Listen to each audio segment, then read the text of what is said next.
Good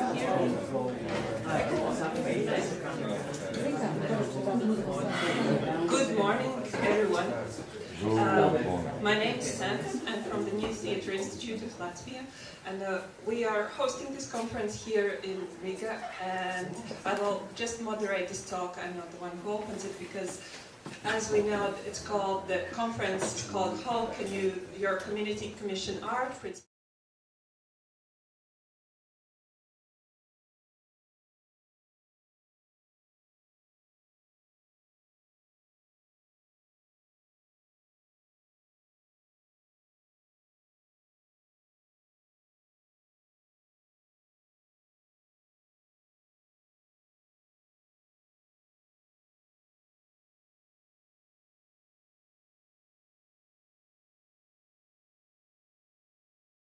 Open the conference. And one more time, I want to thank our partners also locally, who are the Institute of Philosophy and Sociology and the Culture Academy, who are hosting us also here today. But yeah, please welcome the Community Art Commissioners. I give you word.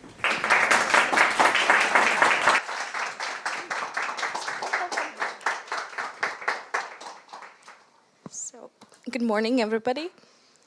Thank you, Santa, for introducing us. So, we welcome you all here.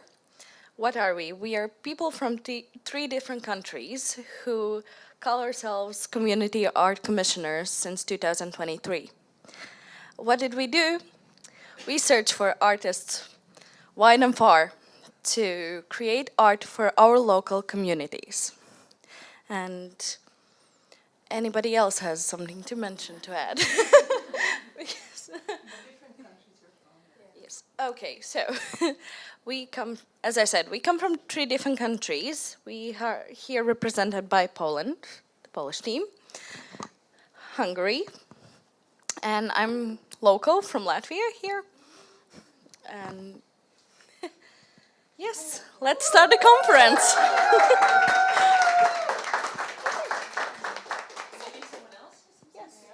Any comments? We are very happy to be here with you today, and we have a hope that it will be a good day to you and to us.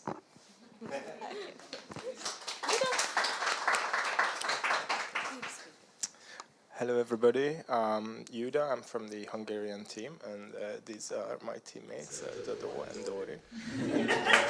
We've been working on this project for 3 years, and we've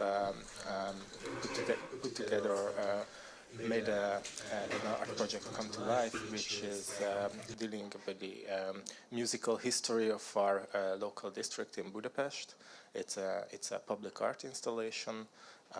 And it's like a sound installation, you can say.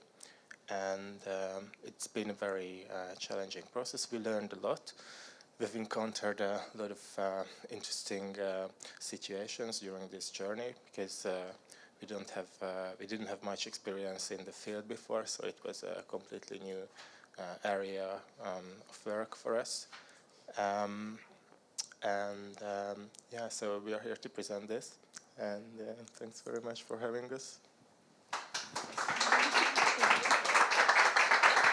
Okay, thank you, Art Commissioners. We will have more talks with you a bit later in the day where we will answer and speak about different questions and discuss things. So basically, yeah, we are in Culture Academy. At the same time, we are a very diverse crowd here. There are people with different experiences, different knowledges, and I hope that you will enjoy each discussion and each speech and each presentation that will happen here today, because there will be more academic research, there will be more inside practical things, but also through the day and towards the afternoon we will have the possibilities to network, to ask questions to each other in public or in more private, smaller groups. So there will be, as you see in the program, yeah, there are some speeches and talks, and towards the afternoon there's the roundtable discussions where you can prepare your questions and ask them. Yeah. And I want to invite the first speaker, Daniel, the expert of this project, who actually prepared, because yeah, as I said, today there's a conference, but the conference is the end goal of a 2-year project, which was a Creative Europe programs project called DemArt.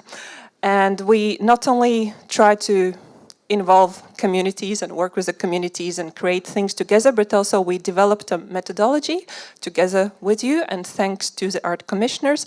And Daniel will talk about the methodology because he is the one who put together the book, but the book and the methodology toolbox is based on all the different knowledges and inputs of people here in the hall. So Daniel, come.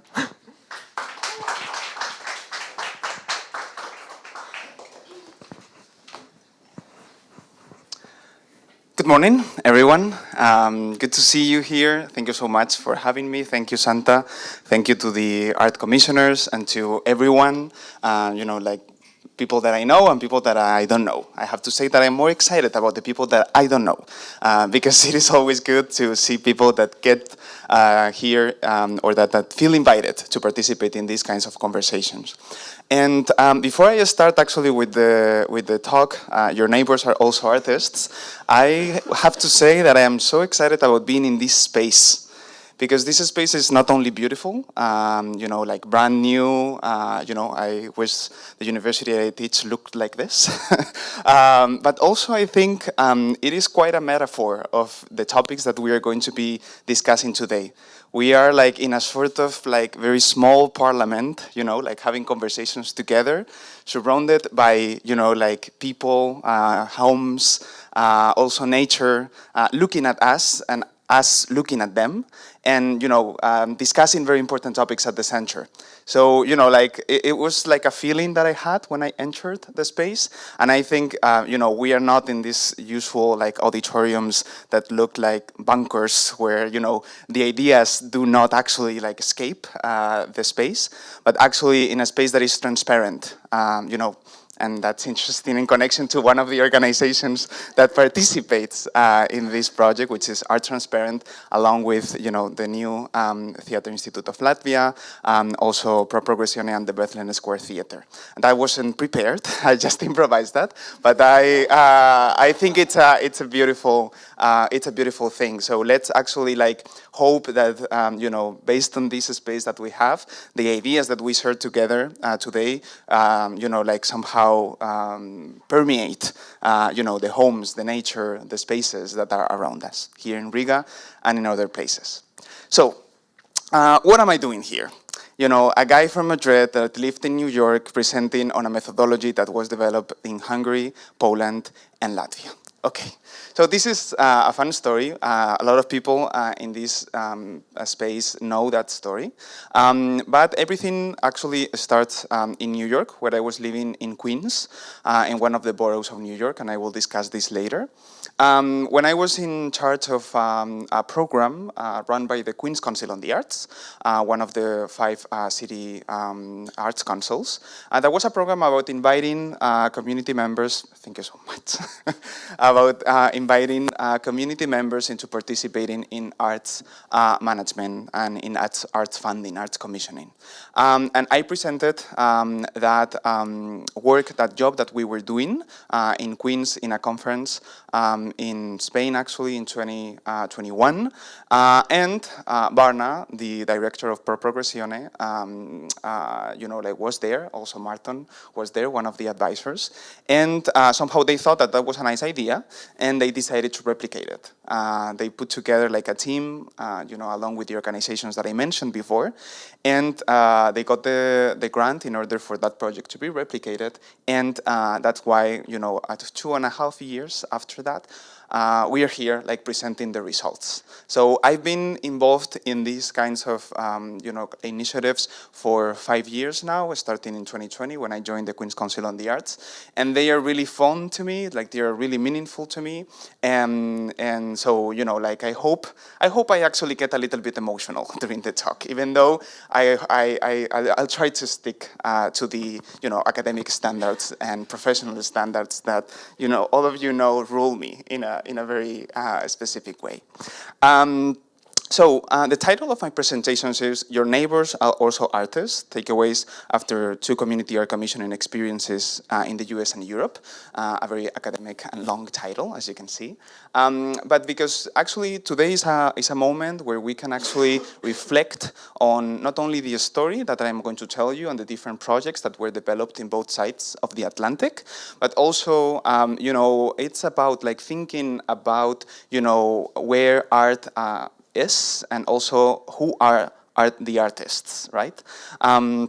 And I think this is really relevant for us to discuss. And I think it's a conversation that we should have, that I will try to, you know, develop and discuss throughout the talk today.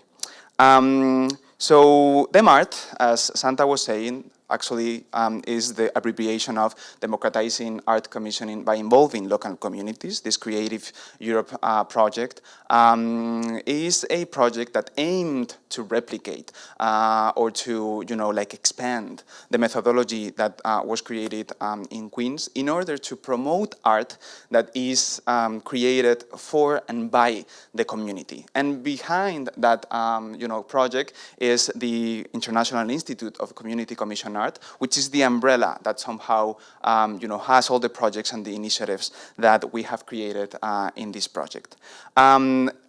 Today, I am going to be introducing very specifically the toolbox. You know, like downstairs, you have you know, you have actually like QR codes right there, and also downstairs about, you know, the toolbox in English, which is the main version of it, that is somehow the result of all the work that we have done. And also you have the abbreviated Latvian version, because for us it was really important that, of course, the toolbox and all the projects that have been in part of DemArt were in English, but also in the local languages, so local or national, in Latvian, in Polish, and in Hungarian.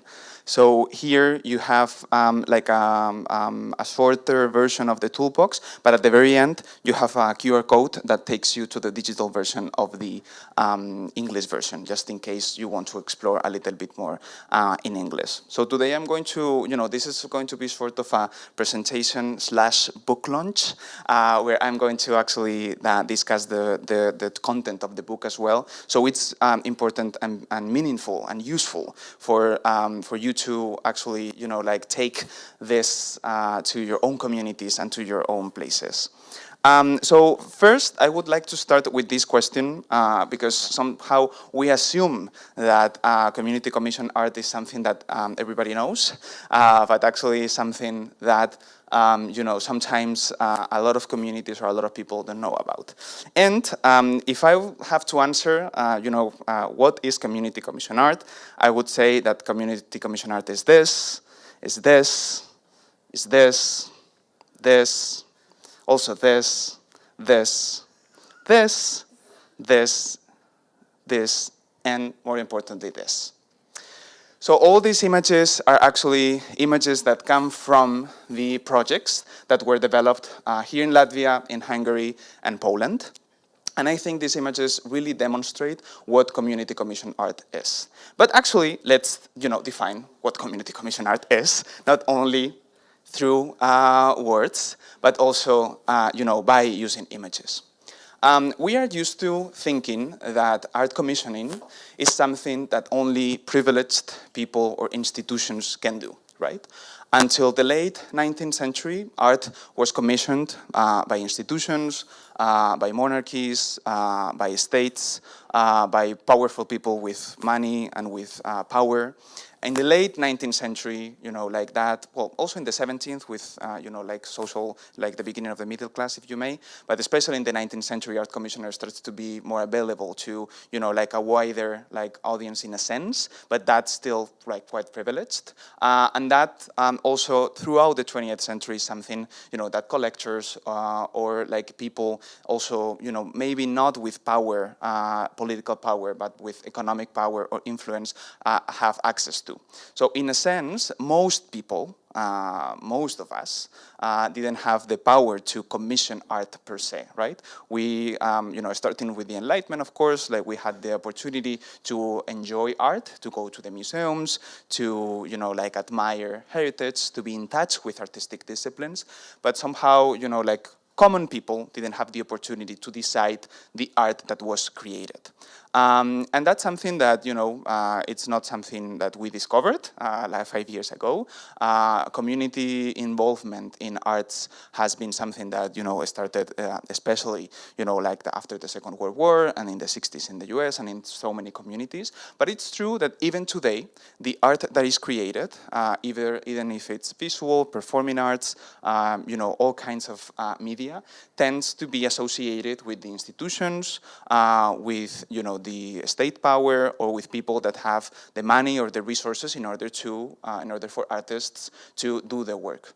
And that is something that, I think it's important to remember, because what happens is that even though we are part of democratic societies that, of course, use our taxes to, run museums and collect pieces of art and, commission performing arts productions, in most cases, it is not us, but experts or institutions that decide the work that that is created.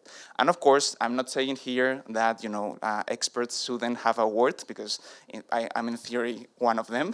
So I still want to have a word and a decision, or part of the decision making, I think, needs to rely also on people that are experienced and know about the topic, and our curators running places. But it is important also to combine, different inputs, or that assume that different projects can be run by different people, or that at least, people that are not experts can actually have a word into the projects that are created. And that is very much, somehow the spirit behind this book, behind this methodology toolbox, and behind everything that we are doing, in the frame of the DemArt project. Because not only is somehow something that needs to be done in the frame of a democracy and in the frame, if connected to democratic values, it is also something that takes, very positive consequences to the art that is created. We, of course, might 17th century, 18th century, 19th century paintings, but the reality is that they tend to depict men on horses, and powerful people, very idealized landscapes, or sometimes they even might depict very stereotypical ideas of normal people. And again, here I'm doing generalizations. This is not very academic whatsoever. But what I want is to convey the message. Of course, we would need to pay attention to the different cases. And I think it is important to remember that when you allow people to decide what the art that they want to see in their communities, in the world, in the museums, in the public spaces, also the priorities or the topics or the formats change. And that's something really, really important when we think about, artistic freedom, artistic expression, and also the possibilities of art. Because then artists might feel connected to different topics, or some artists that usually don't have a word in the artistic realm might arise. Of course, in combination, again, with more institutional productions and, art as we know it. Here is a space about, it's a conversation about expanding the space of art, not replacing, one type of art for another. Our space, I think it's quite little, so we shouldn't think about replacing it, but actually expanding it, right? And that's what is behind, those are the principles of the DemArt project, democratizing art commissioning by involving local communities. This was at the very center of our, methodology, of our ideas, and of our values. Because, like when I was working in Queens, and I will talk about that a little bit now, I always thought that, the artist commissioning program, which was the name of the program that we ran there, wasn't just like a program of the institution, it was like a revolution in a way. Because you are taking this spirit with you, you are seeing the world, through these eyes, and it is like, when you become a feminist and you put the purple glasses, you start seeing the world through a different way, and you start like committing to certain values. Well, in this case, if you put the DemArt glasses, then you start like seeing the world differently, and I hope you leave the room with those glasses. So as I was saying, everything starts here, but actually everything doesn't start here, because this is like, again, a very stereotypical, image of New York. Everything starts here. This is the park I used to go picnic with my friends in New York. This is the park I used to, do sports, and this is the park that is really close to the headquarters of, the Queen's Council on the Arts, which is the institution or the organization that they started to run a program very similar to this. And when I was living here in Astoria, by the way, the Greek neighborhood of New York, of Queens, I went to Girona, an amazing town in Catalonia, in Spain. Where the IITM satellite conference was happening. The IITM is a network, a performing arts network at the European level that promotes professional development and, connections between professionals and organizations in Europe. And basically, there was a moment for innovative projects to be presented, and that's where I presented, actually another methodology toolbox, which is this little book that is very precious to me, because as I was saying, we wanted the program of the Queen's Council on the Arts not only to exist in the form of a program run by an institution, but actually to expand it. And our resources were limited. We didn't have all the money and and time in the world, and we were only 2 people running the program. And for us, creating like a book or a workbook actually, because it's pretty like engaging in that sense, was a way to expand the work that we were doing. So more people could actually learn about what community commission art was without us having to grant grants and give money because we didn't have like unlimited money, unfortunately.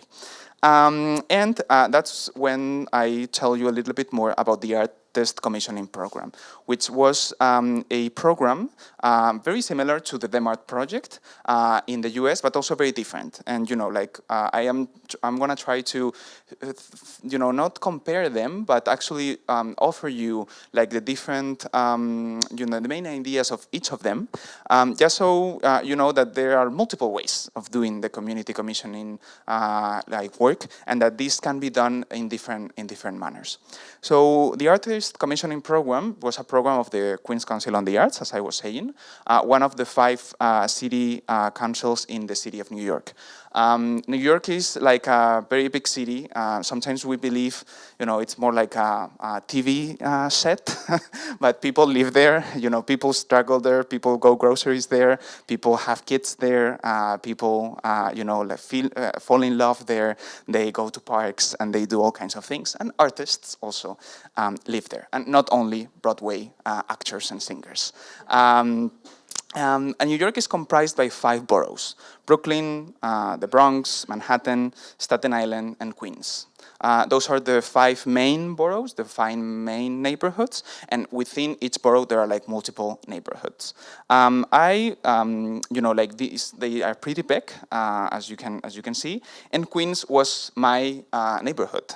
By chance, when I moved there to start my master's and my PhD, I ended up in a house in Astoria just because, you know, like someone from my university was renting a room, and I was now in the middle of the Greek community, which I started to be really connected and feel very in tune with, because, you know, at the end of the day, you know, like we are Mediterraneans and we share a lot of things, such as, for example, like playing loud music when you are cooking on a Sunday morning. Queens is an amazing place because even though it has almost 2.5 million people, it feels like a neighborhood. It feels like a community. Each of the territories that you see there are like a small neighborhoods. One of them is Astoria, the one I was living in, and each of them has a specific particularities, right? Such as, for example, the communities that I will discuss later in each of the countries that, you know, like DemArt was implemented. The Queen's Council on the Arts was an organization that was part of the New York Department of Cultural Affairs, so a public institution. Sometimes, and especially today, you know, we believe that the U.S. Public system doesn't exist. The reality is that it does, even though, you know, some people are trying to destroy it. But there are like great professionals and great public workers trying to advocate for public services, especially, you know, in big cities that are like a more liberal and democratic, you know, like vision. And New York is one of those. And the New York Department of Cultural Affairs, which is somehow like, you know, like the cultural and arts branch of the city, decided at some point in the 60s to create 5 city councils that would support artists and cultural workers in each of these territories. So the 5 logos that I showed before, these here, are like the 5 artistic councils in the city that support the artistic and cultural ecosystems of the city of New York. In Queens, this organization was created in the 1960s. It's an organization that, even though you know, it has to reach 2.5 million people, it used to have a very limited budget, like a $2 million budget, which is really small, even though it sounds like a lot of money. It is not when you are there, and when you need to pay rent and bills and you know, and salaries. And the organization basically had programs in order to support artists and cultural workers. So it wasn't an institution that offered, you know, like cultural programming on a daily basis, you know, like shows or exhibitions. It was more about, you know, creating grants, residencies, you know, like scholarships, you know, professional development programs for the artists and for the cultural workers in the borough of Queens. And at some point in 2017, before I was there, the executive director decided to create a program, which was the Artist Commissioning Program, for community members to be involved in the decision-making processes that Queen's Council on the Arts was running. So usually, and this is more or less the common practice around the world, when there is like an artistic residency, you know, like a grant, fellowship, usually there is a jury or a panel, right, that needs to rank the different, you know, like applications or projects in order for those projects to be awarded or not. Usually, those panels are created or are like, you know, like conformed by, you know, like art historians, experts, art critics, academics, people that have the knowledge, right? The people that know what art is and what quality is and what beauty is.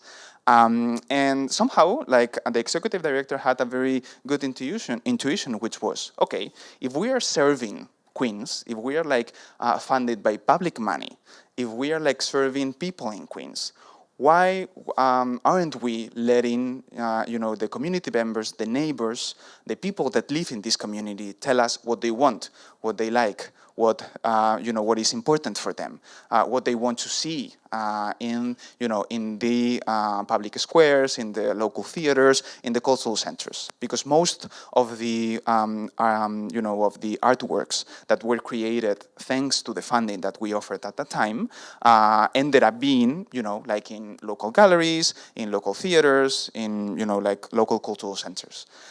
So that's how the Artist Commissioning Program started. which was about, as it is stated, about democratizing the artist commissioning program.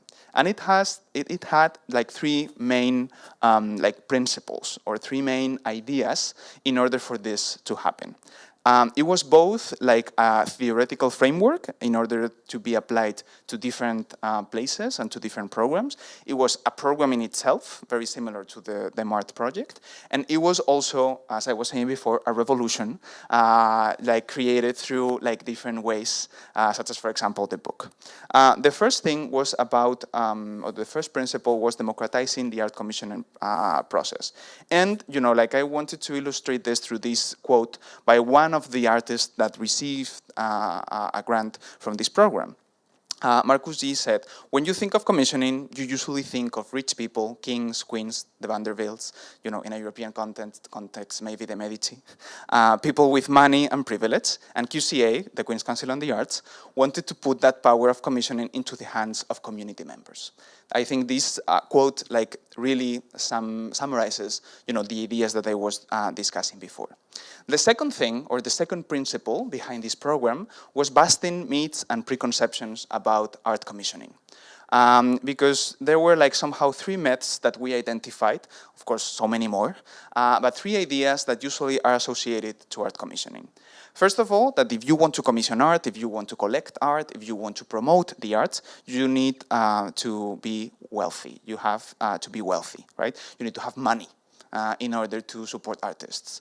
And it is important, you need to have money. That doesn't mean that the money is yours. Maybe the money is someone else, okay? And you make the decisions with other people's money, which is fantastic. But that the money doesn't have to come from you.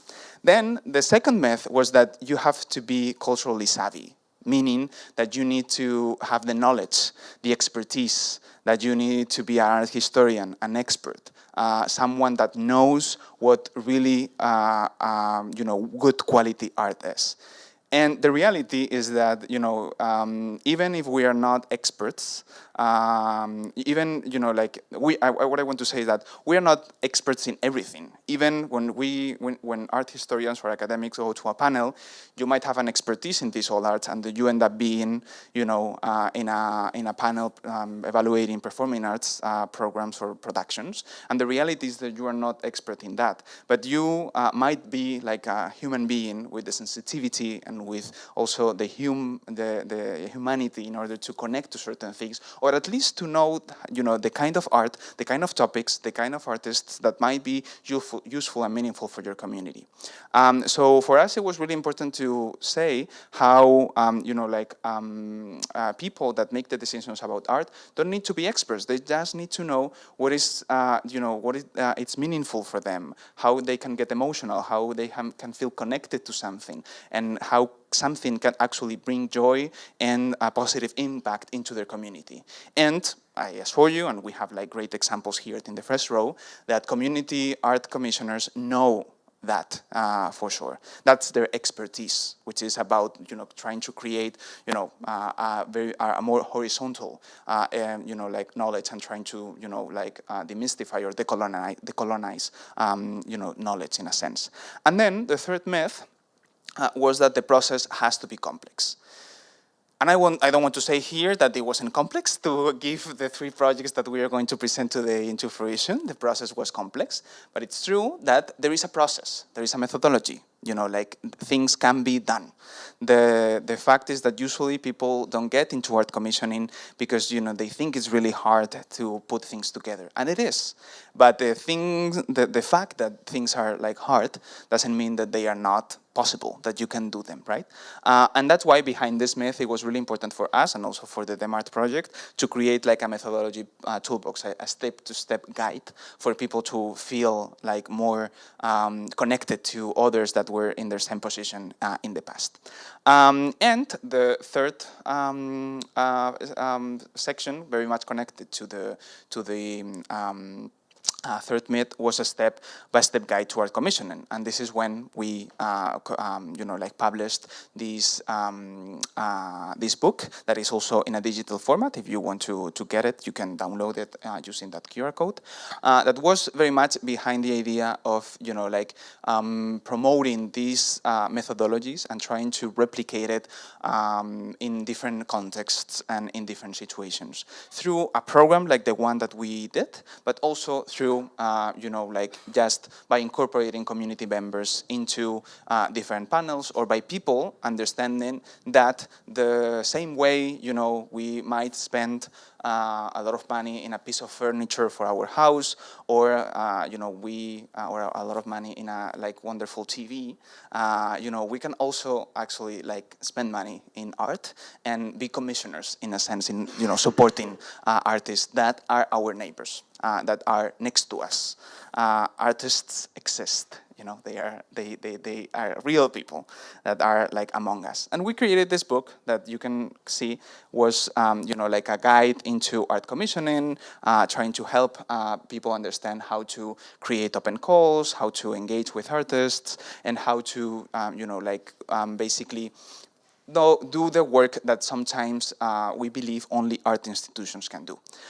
Which again is about expanding the impact of art and also the opportunities for artists as well.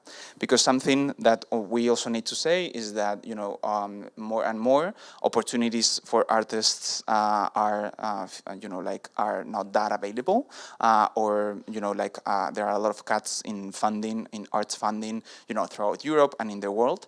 And it is important too that as members of the civil society, we also, take responsibility of not only supporting them through our taxes and through the public funding, but also, knowing that the same way we support our local stores, our local businesses, our local restaurants, we can also support our local artists. And this is, the artist commissioning program and how it came into fruition. The process was very similar to what we did in DemArt.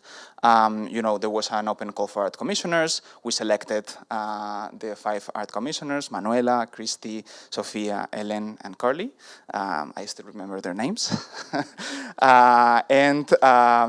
We brought commissions, in this case on dance, because the project received funding from a foundation that was into funding into funding choreography and dance projects, and 8 different commissions were created out of this. The commissions were dance projects, choreography projects that somehow talked about untold stories and about stories that were connected to the different communities in Queens. So, for example, we had Apocalypsin, which was a choreography project about, a science fiction apocalypse, based on indigenous ideas that came from, the Aztec ancestors of Mayra at that time. We also have Us Around the Table, which was a production about how an Asian queer individual can come out and express his homosexuality in the frame of a very conservative Asian family in Queens. Armenian Voices, which was about the Armenian genocide that happened in Europe and how people from that community had to go to the US, and this was done through a choreography as well. Is There Poison in This, who talked about schizophrenia, more specifically about one of the members' brothers, mental illness, and to raise awareness about mental health. The Intermediate, which was about, a story of abuse in the family of Sakma, the choreographer. Devotional Ecologies, which was a production about, restoring our connection with nature, and more specifically to some, parks that existed in Queens. So this program, as you can see, promoted art pieces or art projects that were really meaningful, with ideas and with, values that were are like very meaningful to the communities there, to the immigrant communities, to the LGBTQ community, to the socially underrepresented groups that foster our connection to the environment, that foster our connection, with each other. And this is something really, really relevant because, maybe from an expert or from an art critic perspective, some of them might not have the quality that, someone would expect, right? But they were talking about topics and about ideas that were like important. And now we come into how that translates actually into what we are discussing today, which is, the DemArt project and the projects that were created in the frame of this fantastic project. We had in the DemArt project a very similar methodology, basically selecting, in this case, 3 art commissioners per country, per project, and then selecting 3 shortlisted artists or like finalists in order for them to develop projects, and then awarding 1 commission. So at the end, 3 commissions were created and selected by 3 art commissioners in each of the locations. Also, something new that Karolina remembered me yesterday was that in the DemArt project, it was really important to say that young communities or young community members have also the responsibility and the power to decide the art that is going to be created and that is going to be in the future. So that's why, art commissioners, if I recall correctly, they are all born after 1989, which is like a very meaningful, date also in Europe.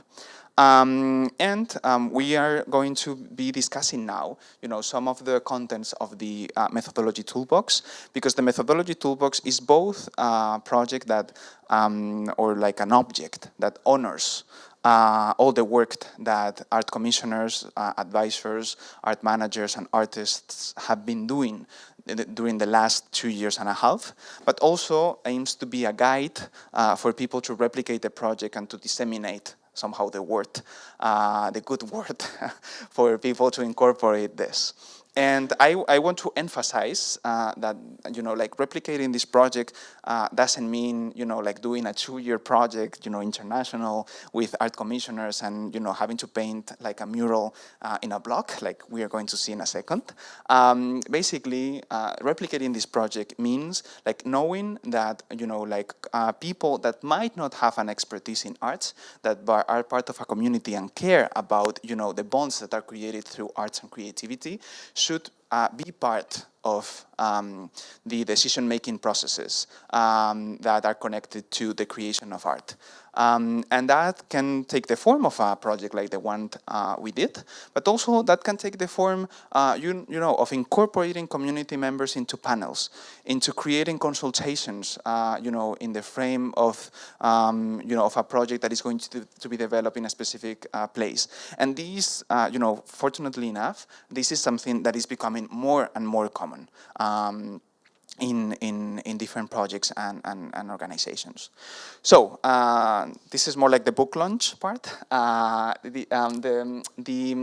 you can see in the toolbox, we decided to divide the project or the toolbox, the book, in these different sections.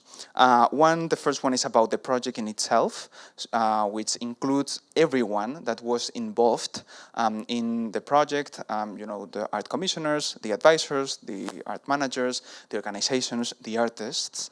And today we are going to be talking a lot about democratizing art commissioning. Even if we,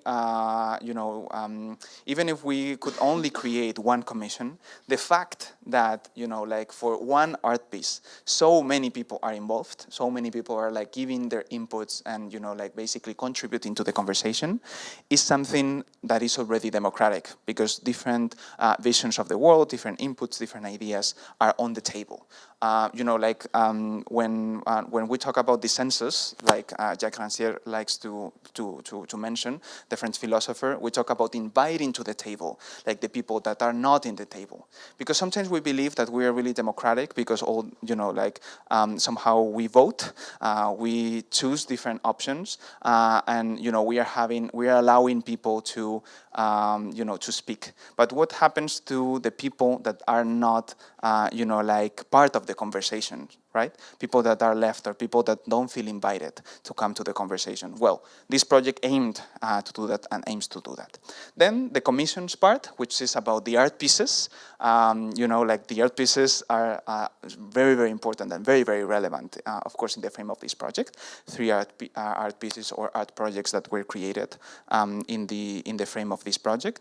And then the actual toolkit, with examples of different deliverables that we created, such as the open call for art commissioners, the open call for artists, the decision-making methodology. So people are taking through the methodology and have examples to replicate, and so it's easier to do it, right? So if you may, it's like a recipe somehow that you can follow, but that also you can add little touches and put in some other ingredients of your own if you want to. We are not we're very flexible with that.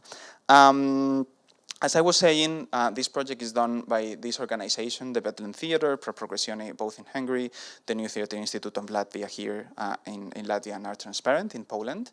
And I have to say that, the 3 organizations somehow, even though the 3 of them developed different projects, at the end of the day, and yesterday we were discussing this in Kuldiga, one of the locations, they somehow, had a very, the same idea in its heart, which was about serving as a space for people to contribute to the communities that they selected or that they decided to do the project in.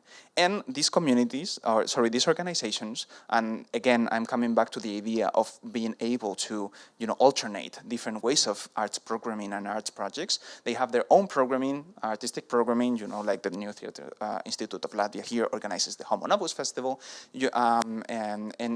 different takes on art are possible. It's not about one or the other.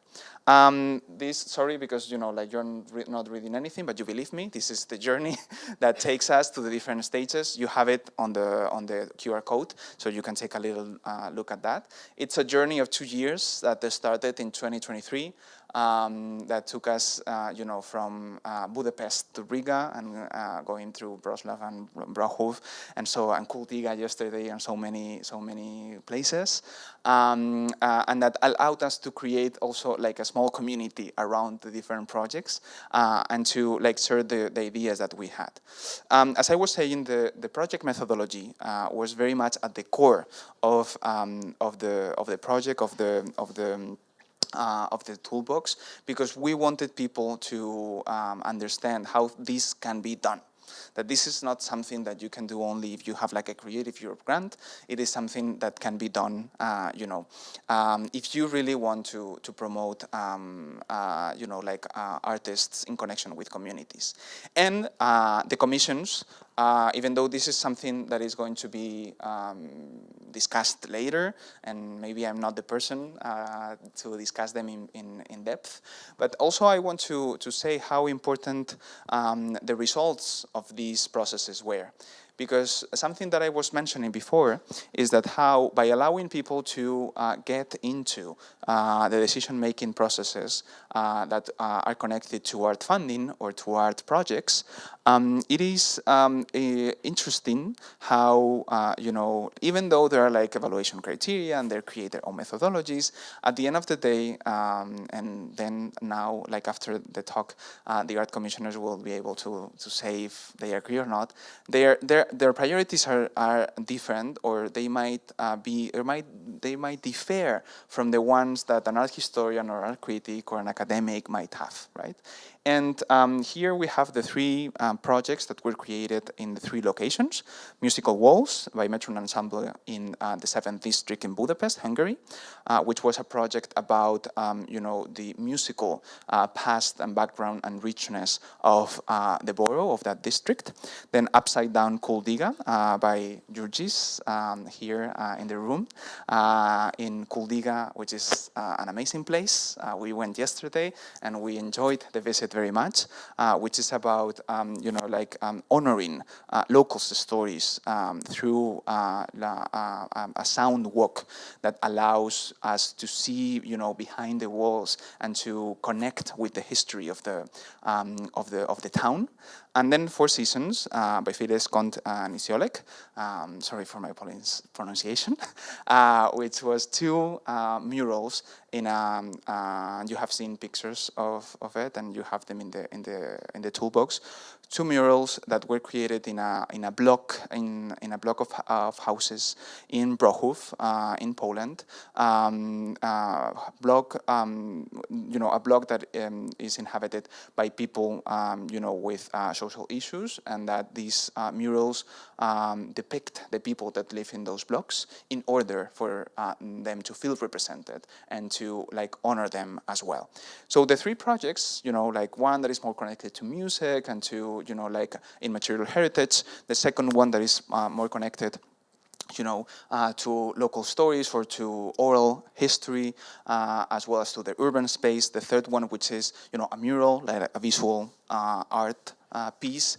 The three of them share the idea of, honoring the locals, basically saying or stating how, local members of the community their lives are also meaningful, that we can learn from them, that there are values and deep ideas that they can convey, and that we should pay attention to them in order for us, through the artists' gaze or eyes, for us to build a more meaningful and democratic community, and somehow tie the bonds that we have in each of our locations.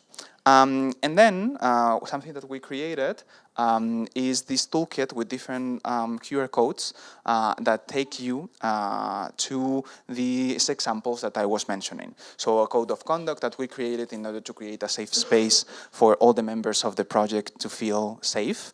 A letter to the municipality in order to promote this kind of project, at a public level as well. An open call for art commissioners. Also a curriculum training that we had, an open call for artists, the artist application form, or the decision-making methodology. These are things that, again, take them as a recipe, knowing that we always, in the frame of a recipe, we have our own taste, and we might like things, a little bit saltier, or we might be fans of butter rather than olive oil. Not my case. What we might add changes throughout the way, right?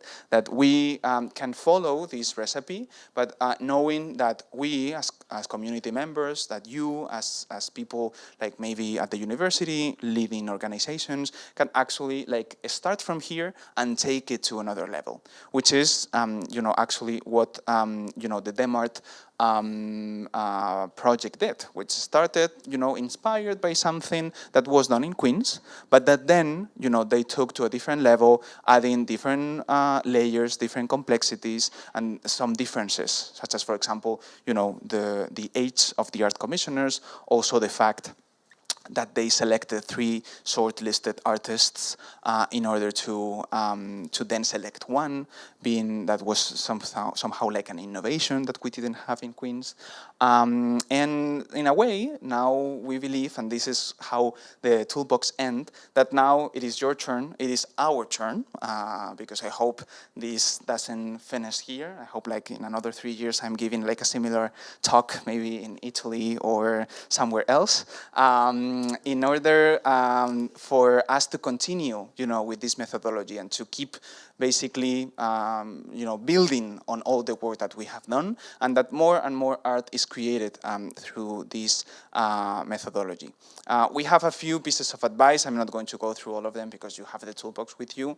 But what is interesting about these projects is that even though there is a recipe, that doesn't mean that the cooking process is challenging, because even when you follow a recipe, things happen. I hope we don't have to end up having to order pizza at the end and doing things like in another way.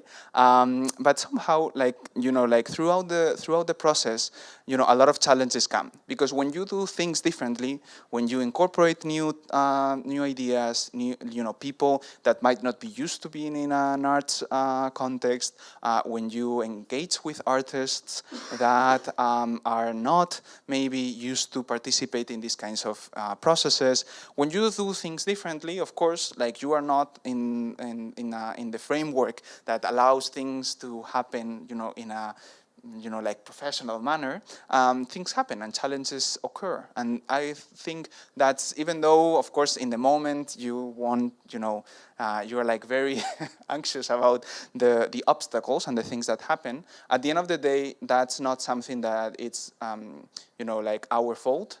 It is somehow the decalage between, somehow the very institutionalized practices that we have as arts organizations and that have been crystallized and commodified through decades, and somehow the changes that we want to make. And, the lack of connection, or the impossibility to sometimes make those worlds connect, is when the challenges come. So I think, this reminds me of a book by Donna Haraway, which is about the title is Staying with the Trouble, which is about embracing, the trouble, embracing the problems and the obstacles. Because if things are easy, that means that, things might not, we might not be doing things the way they should. So just to sum up, and I'm super happy that I am on time because it's 11:59. I would say that, these two projects that were in Queens and now in Europe are just two examples of how to do things differently. And I hope, in the different arts organizations or institutions, or just as civilians and citizens, we start challenging or questioning how decisions are made in the arts world. The same way we question how decisions are made in general, at a public and political level, and that critical perspective, or that critical way of thinking stays with us, either creating a program like this, or also by just trying to make or to permeate everything that is part of of the art funding. And I'm really happy that I didn't cry during the presentation, that I stayed very professional, because this has been an amazing journey. When I left Queens, one of the things that I miss the most is doing that kind of work and being in touch with the community members and with the people that cared for the artists that are next to us and among us, even though sometimes we don't see them. And for the past 2.5 years, in the different places, that it's been amazing to work with the art commissioners here, with the advisors, with the organizations, with the managers. So from the bottom of my heart, thank you so much, and let's continue.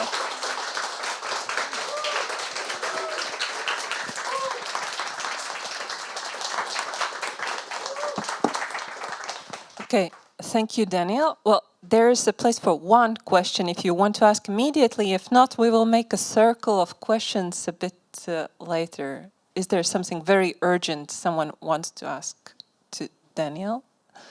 Or if not, we will open up the Q&A session soon. Well, I like that you were already talking about culinary, because I can smell a little bit the snacks will be there between 1 hour. Before that, we still continue with the talks. And I invite the community art commissioners to take your seats and let's move in front.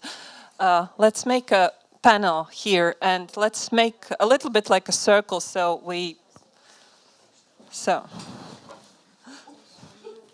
like this, because we are many and we need to make a line, and let's just turn our faces towards the audience. And also Jurģis, as the community artist in this round, please come and sit in the middle.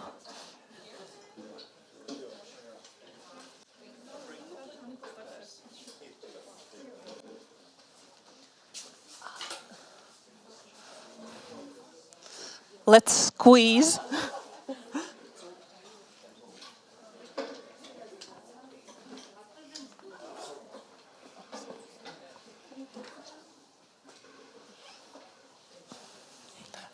You can come closer also. Juda, maybe you want to come closer so we are like more visible. And Daniel, feel free to come back also and join the join the crowd. In this way, we have created a shape that still incorporates also the other art organizations still sitting in the public, but so we can see each other, and I think it's more lovely than, yeah. It's a long panel, but still not everyone is present. Every country was represented by 3 community art commissioners, but like the special thing about working with also, communities and inviting people who work in different professions to participate in art project means that actually they can't always come and show up because life happens. You still have work, you have kids, you have different kind of traumas, and this is what happened to our Latvian art commissioners in Kuldīga. Like they are both going through hard journeys, so we have only one. Vendija will speak for the 3 commissioners from Kuldīga this time, and I will try to remember the answers also from the process that they were doing the input. They were good at speaking on radio, but it was like physically not always possible to be everywhere. So thanks for Hungary and Poland to survive. There's still Hubert missing from Poland. And but this is also the good thing that there were 3 members from each country. So in this case, people can represent each other, even if not everyone can always show up in time.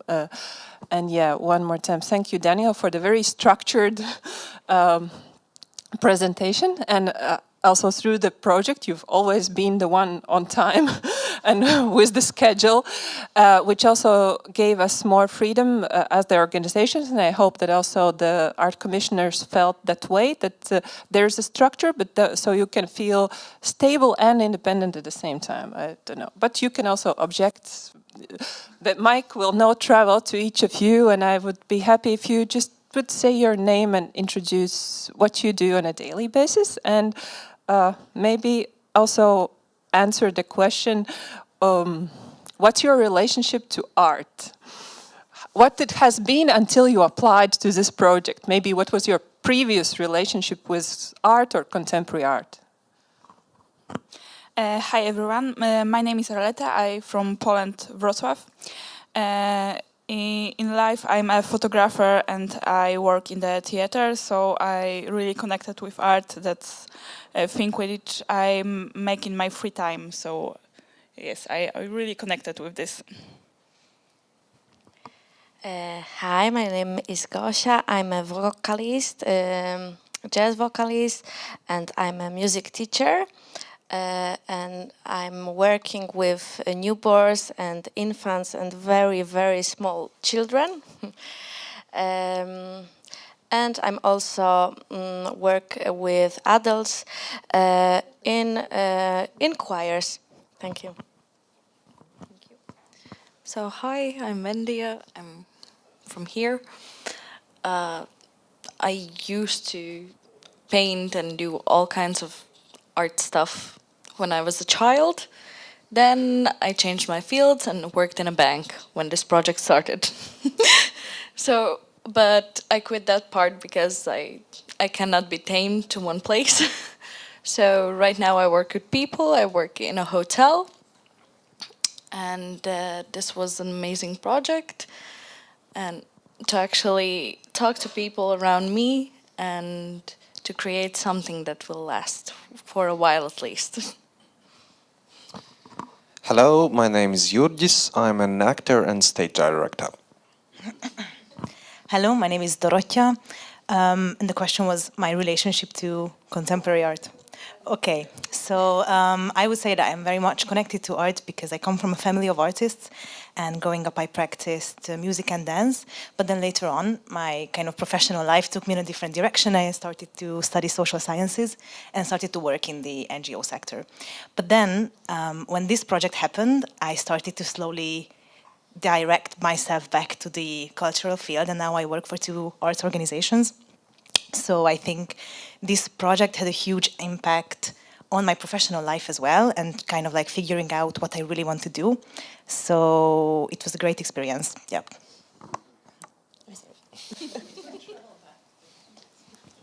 So hello everybody, my name is Dominika. My background was like not connected to art, like I came from a sport field. I was an athlete for 10 years, then I was like a coach, and now I'm working in an anti-doping field. But I felt like for a long time that it doesn't fulfill myself, like truly. This is why I like see this like open call for like being an art commissioner. I was like, oh, like, yeah, I'm interested. So I applied, and I'm now in this like end game of the project. So I'm like super proud of the project and everybody who I get the chance to meet here. So I'm really thankful, and yes. Hi, my name is Juda. I'm an economist. I studied international development and city planning, as well as urban design. So when I started this project, I was working for the British Embassy as corporate services manager. Yeah, I know.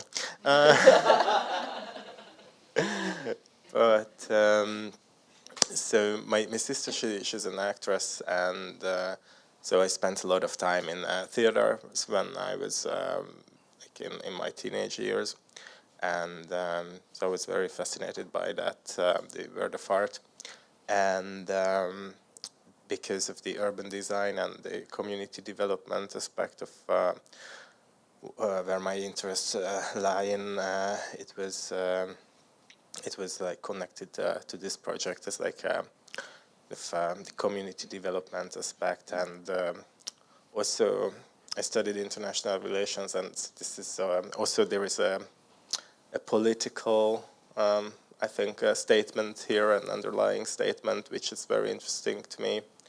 So yeah, this is how I relate to the project, and that's where I come from. Thanks. And Daniel, yeah, you heard know me. Daniel a lot. That's Daniel. Yeah, so I would still maybe present the 3 more people who are not here, because we have 2 more people from Kuldīga. There is Ieva Štro, who is a wedding designer, and also Liene Ozoliņa, who is a mother of young children and also has her private business in tourism. And by saying this, sometimes when we describe this project, we say that these are art commissioners from communities, that people who maybe are underrepresented sometimes, but like sometimes we really like to label communities, saying that, and we imagine certain kind of people who represent communities, and these are sometimes like people with, I don't know, socially difficult backgrounds. That it's the first image that sometimes comes to mind, but at the same time, as you see here, young people representing communities can come from diverse professions and diverse relationship to art, and this art relationship to art and your profession is sometimes also very blurry. It's like, how can we say that someone is doing arts or is not doing arts? Like basically our cultural life is pretty much interconnected in whatever profession we're working in or where we are as young people, and you never know how your career can change from sports to maybe also next year you make a new NGO that creates rebel projects in arts. So 2 years ago, the 3 art organizations in Poland, Hungary and Latvia, we sent out the open calls that we are looking for community art commissioners. It was even a difficult term to translate because it's not the commissioner, pasūtītājs in Latvian. It's not the word that we're using often. how did you see this advertisement? What did you think when you saw it? Why? What made you motivated to respond, or what was the first reactions? I would really like to know how it was in all the 3 different countries. The first encounter with this text. We're looking for young community art commissioners. Who can answer?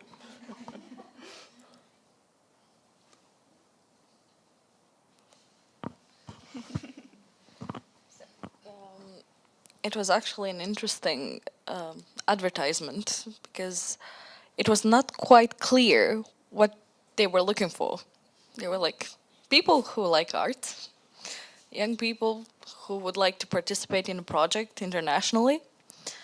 And to be fair, at first I read the advertisement and I was like, okay, I can save this post, you know, for later, see what it says, make my own research. But then this post appeared to me more and more times, and I was advised by people around me to actually apply, and never regretted the choice. So yes, maybe somebody else. How did you find out?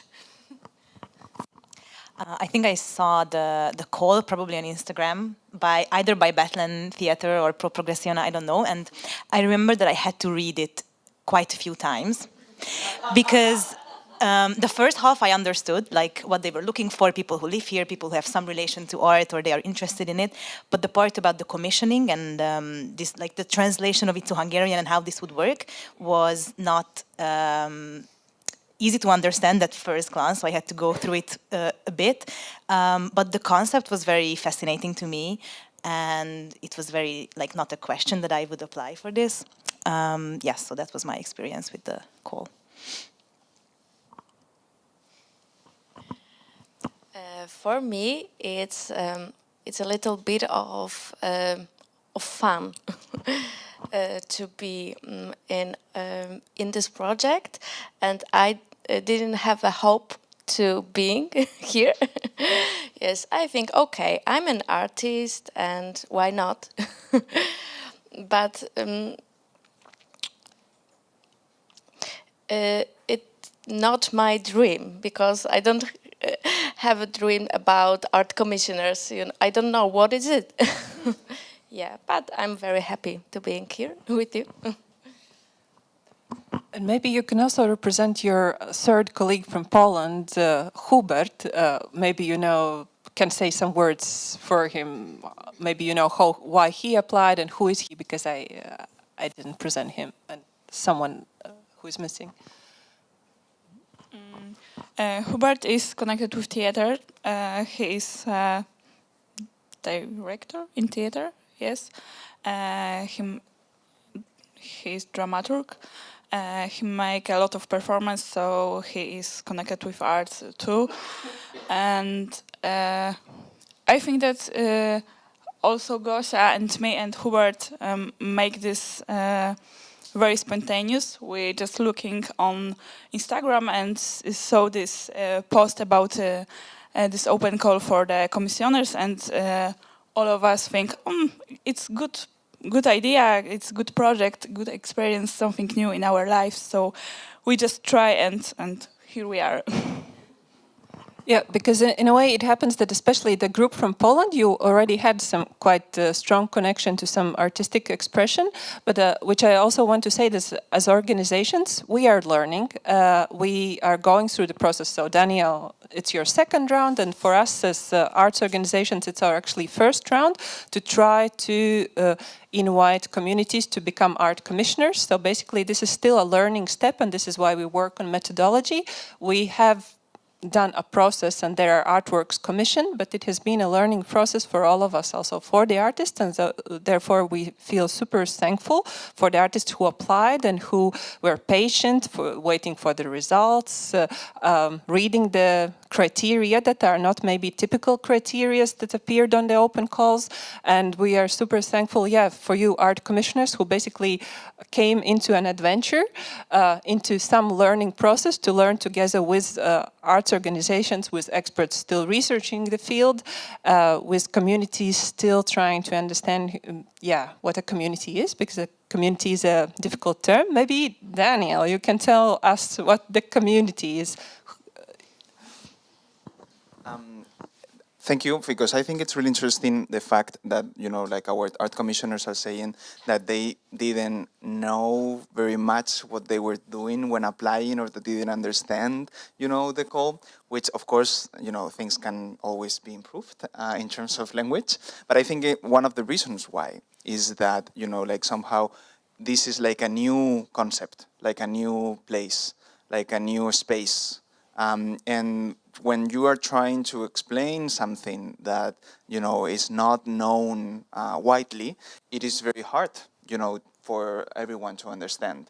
And I think that's, not, again, well, maybe it's part of our fault, but it's not our fault, not your fault, is, is the system somehow that we live in that associate, for example, in this case, decision-making processes to specific people, to specific groups. Because, we could have said, we're looking for people like trying to, or that want to decide the art that is created in your community. Okay, that is so much more clear.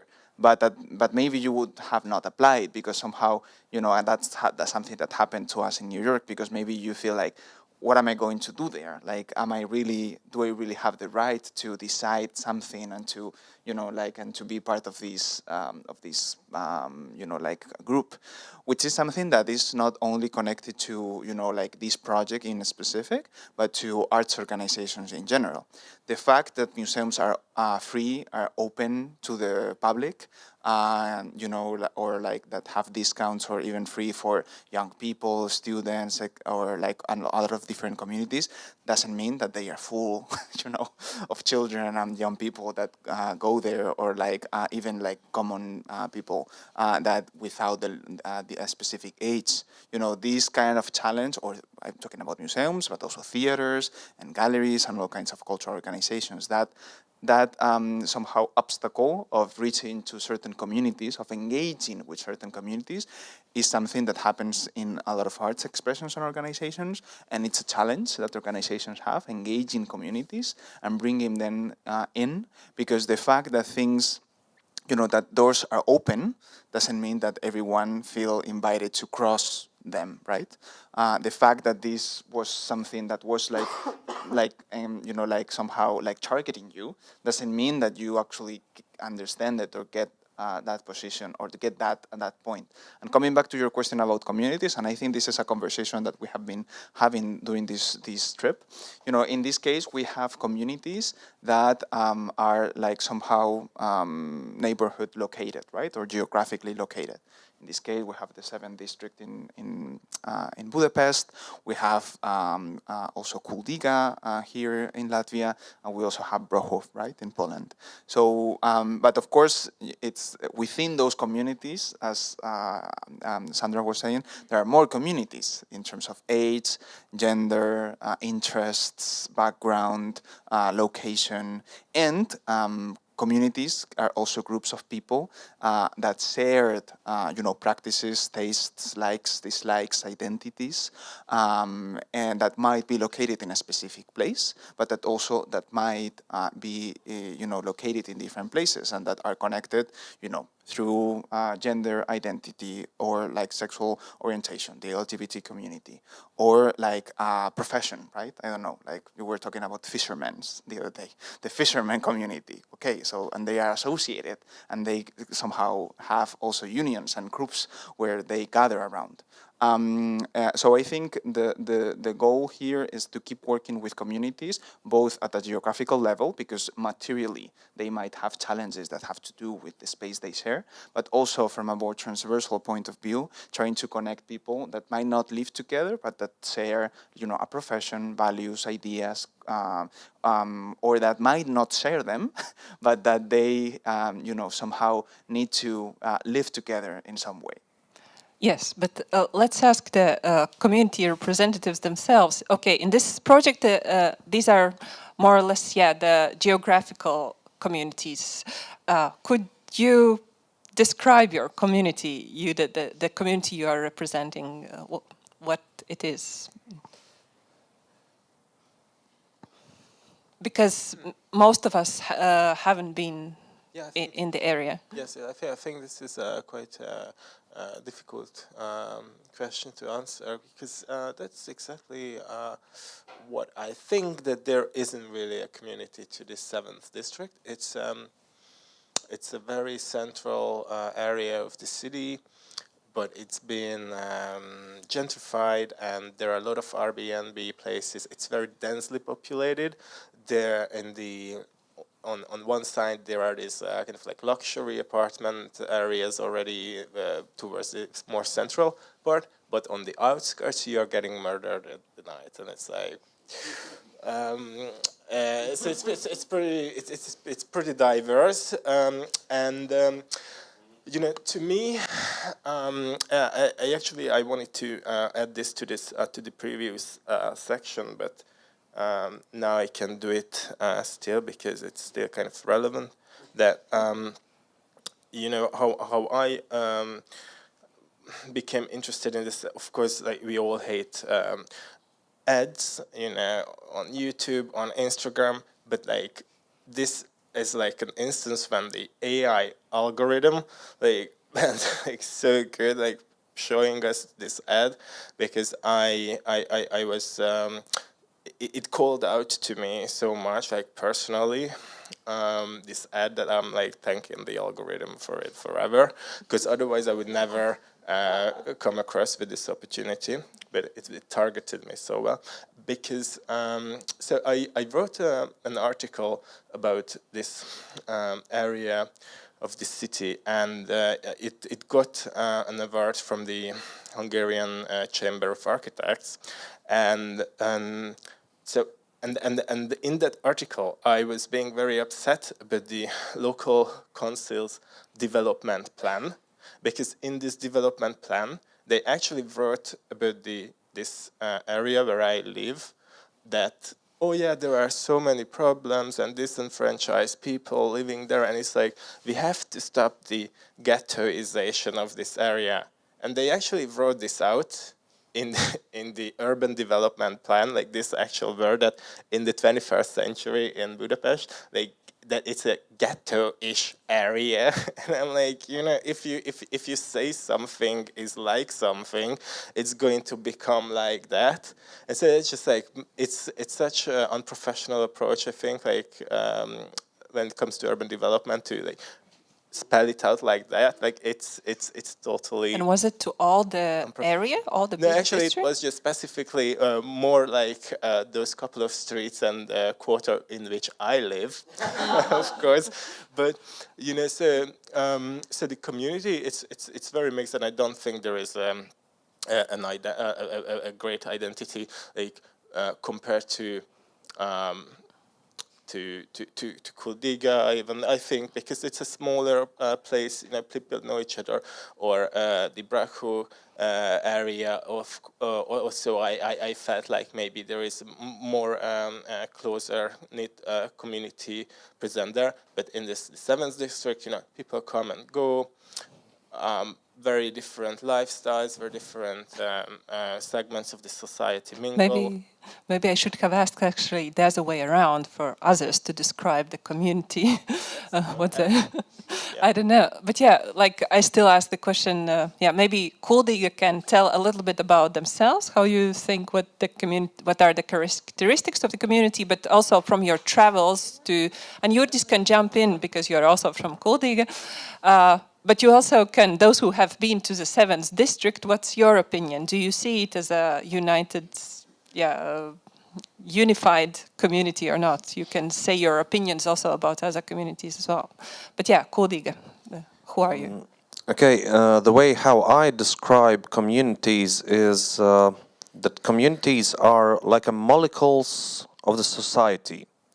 And these molecules can be really different. They can be based on some some social aspects like age or other things, or they can be based on geography. And when I started this project, we were thinking, okay, let's make a community of Kuldīga. And then we start to think, damn, that's mission impossible. Because in Kuldīga society, the citizens are so different that there are a lot of more communities making in it. And the hardest part was to differentiate them and somehow to connect them. But the good part was actually commissioners' task to give us the rules, which were your topics about the joyful. So that was the reason why we were making a lot of different joys, because people have different meanings what the joy means. We will them. approach the theme and also the criteria of open call later, but just maybe you have something else to comment of what the community of Kuldīga is, or do you see, how do you identify or describe in a few words? Okay, as Jurģis said, the community is very diverse. It differentiates in age and occupations, and when we were the commissioners, we were sitting down, we were trying to figure out what would be the common theme for us to actually call the artists to create something for Kuldīga itself, and that's how the joyfulness came up. And yes, we have noticed that people are quite serious in Kuldīga. We have the UNESCO and everything. Everything is so commercial nowadays. So we wanted to bring back that little spark back to our community and to actually see people enjoy their city. Okay. And do you have some opinion about the district in Budapest? Do you feel it as a... I didn't see Bracho? quite much there. because you were learning all the time. We were learning. We were spending time in the theater. 3 days. Yes, a lot of days. Lost count after the first 2. So yes, but... But Bracho? Bracho was a different story. I felt like I went to a place where people are connected somehow, although they're living apart and not really interested in each other's personal spaces. But when the project was happening in the Survival Festival, we saw that people actually cared and they wanted to see something happen in their community and to bring it closer together to each other. Well, I think for me the impression of Bracho's festival was that for the first time I saw people in suburbs queuing to see contemporary art.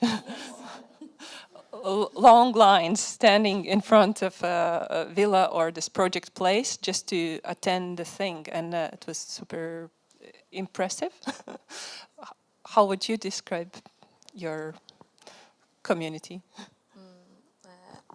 I'm living in Brochów. Brochów is a part of Wrocław now, but before it was a German town. Now in Brochów we have a very big Roma society. The Roma society, I think, it is so close to other people, to other neighbors, but yeah, and when you have a lot of money, you don't live in Brochów, I think.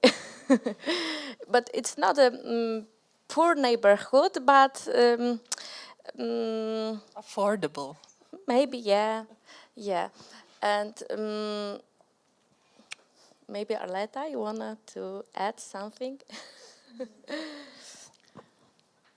Brochów is like a little village which is connected with the city, and it's not that far from the center of Wrocław, but you have to go make a trip to go there, yeah.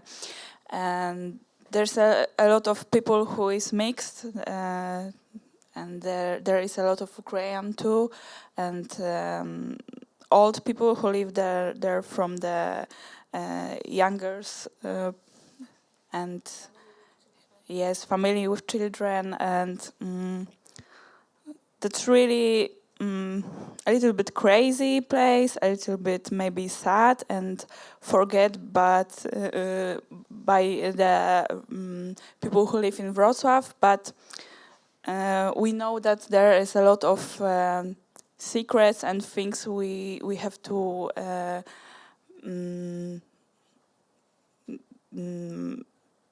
cover. Yeah, maybe. Yeah, Yes, to know. earlier, I think 20 years ago, maybe 30 years ago, Brochów, it was dangerous district, I think. Now it's like a normal place to live. For me, I love it, but yes, but it was a bit dangerous earlier. Well, it didn't feel dangerous at all. Okay. Was Kuldiga dangerous 20 years ago? Oh, definitely. Still is.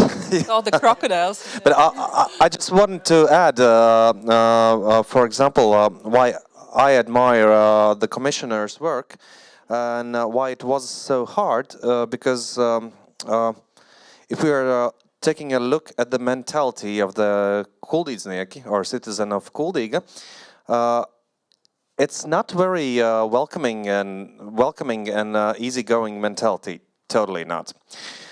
Because, for example, we have an expression in Kuldiga that you can't become Kuldīdznieks, but you can only born as a Kuldīdznieks. So that means that at the beginning there is like a priori the wall and the ice with the people. And I know it because I am Kuldīdznieks. And that means that you have to somehow to achieve to get to the heart of the citizens. Yeah, because if you're only a half, you're not Kuldīdznieks. Yeah, yeah. Same as the French, you know. Okay, yeah. But your first task in this project was to develop an open call. So to decide, well, basically the bigger task was to commission an artwork for the community.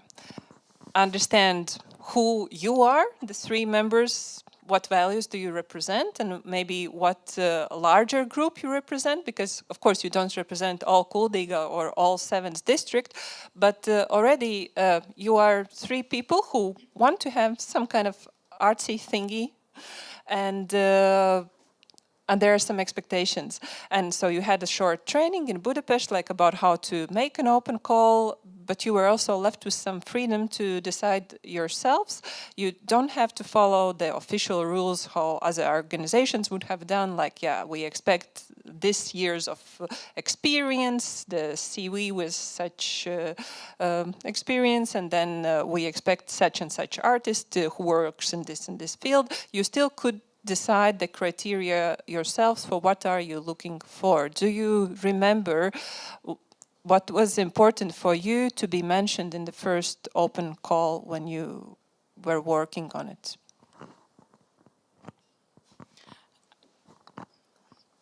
For us, the most important was that the project will be connected with the people who lives in Brochów. We want to make something for people, with people, and you know, yes, yes, and yeah, that's it. Yeah, I agree. Yeah, we want that the arts go to people, not people go to the art, like museum, theater, etc. Yeah, and exactly, I think we've done it, because the mural come to people. Yeah, yeah.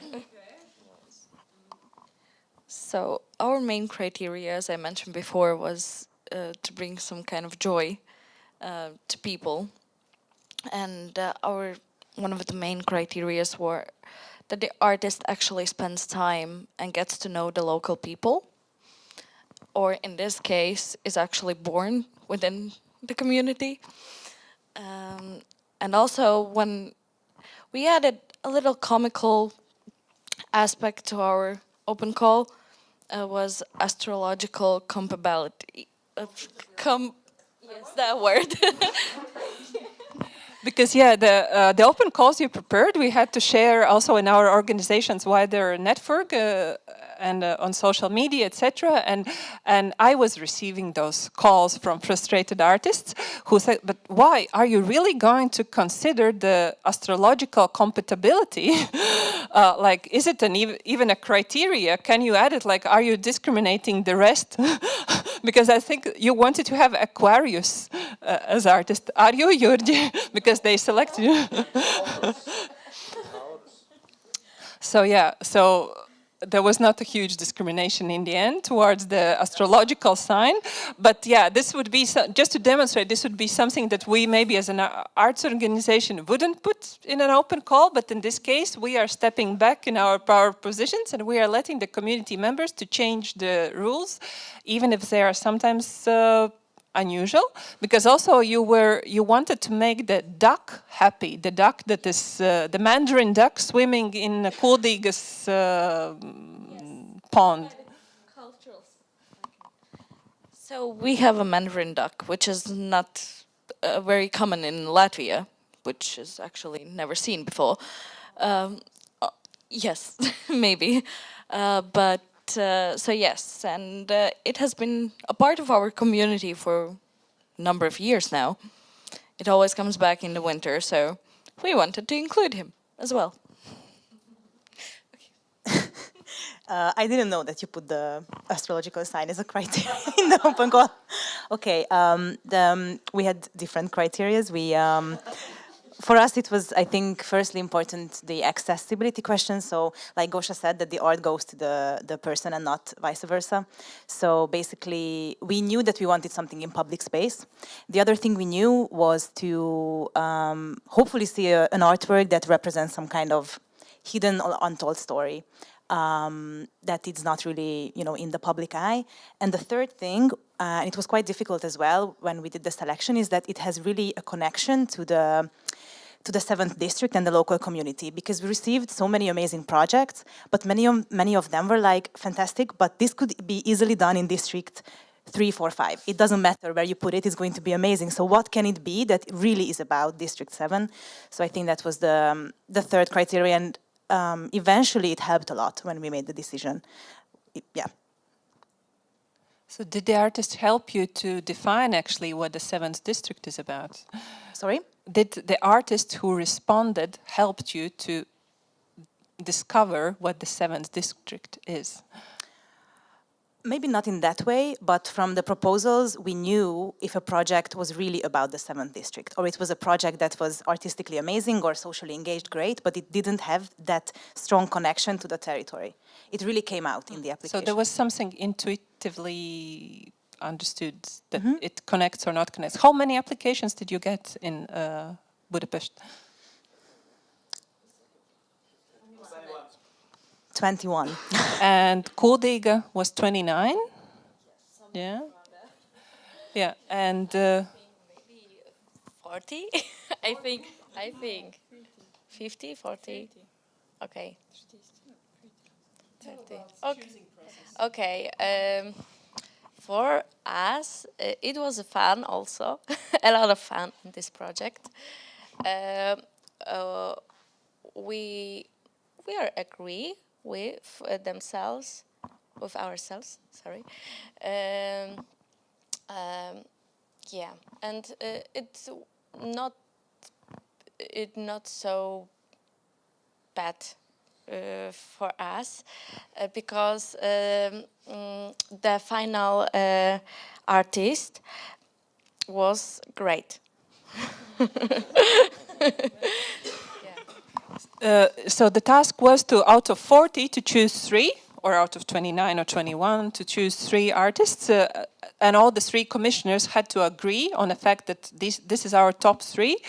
And we attended also then the next stage of this process in Brocho, when the 3 artists were invited to pitch their works on the stage. And actually there was a public discussion in the field of the festival where people from community could ask the questions, and you could evaluate together which will be the top one who will actually develop the project. All the 3 artists selected got a small scholarship to make the pitch and to develop idea a bit deeper. And actually this was a really beautiful moment to attend, to sit together and to see actually that the feeling in the community and in the response probably helped you to choose out of 3 artists the one.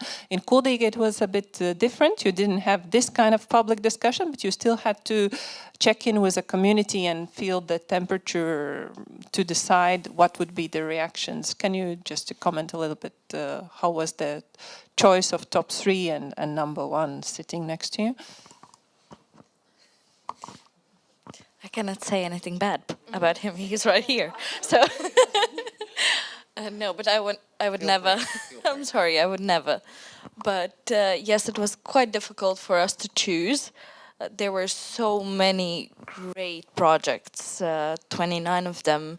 It took us, I think, 2 days to actually go through them all, and then 2 more days to gather our thoughts and then come to conclusions about the top 3. But we were not only just discussing this by ourselves, we were talking to people around us, people closest to us, people who live in Kuldīga.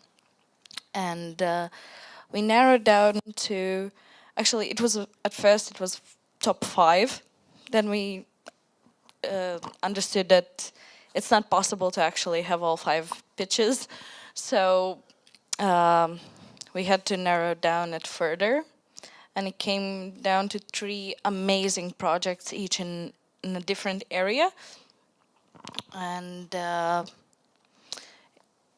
we had a pitch where all 3, more than 3 artists were there. They were pitching their pitches, and altogether we decided that Jurģis was the best candidate, and we stand by it. But the other projects that were chosen by us were tried to push forward to other projects to actually maybe have them be done somewhere elsewhere, or I don't know. Yes, of course.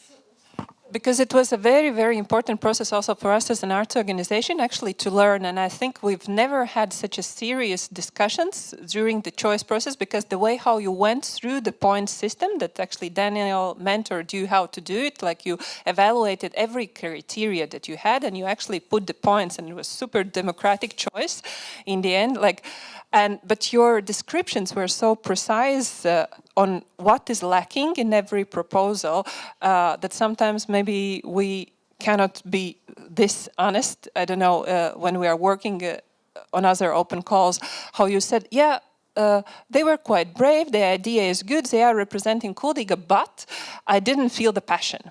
I didn't feel that they are transparent with us.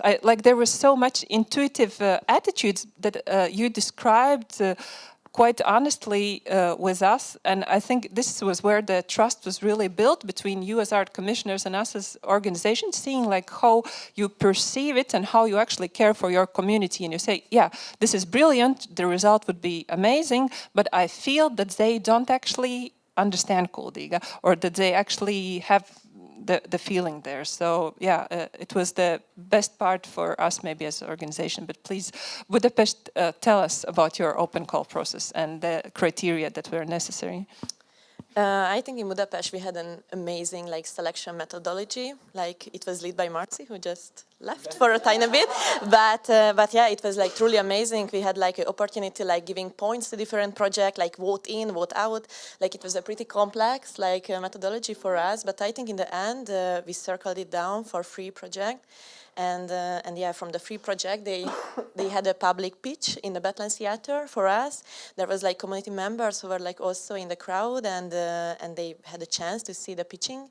And after it, we also had like I think it was an easier conversation between us, like, and we were like really like consider like these three main points. What was like Dori mentioned before, that like how much it like connecting to our like district, and what should be like the impact of the district, because like I think in our head it was like really important that can it like create like bonds, since it's like the diverse district, like should it like be a bridge between generation, between people, and maybe can it be like act as a catalysator for conversation?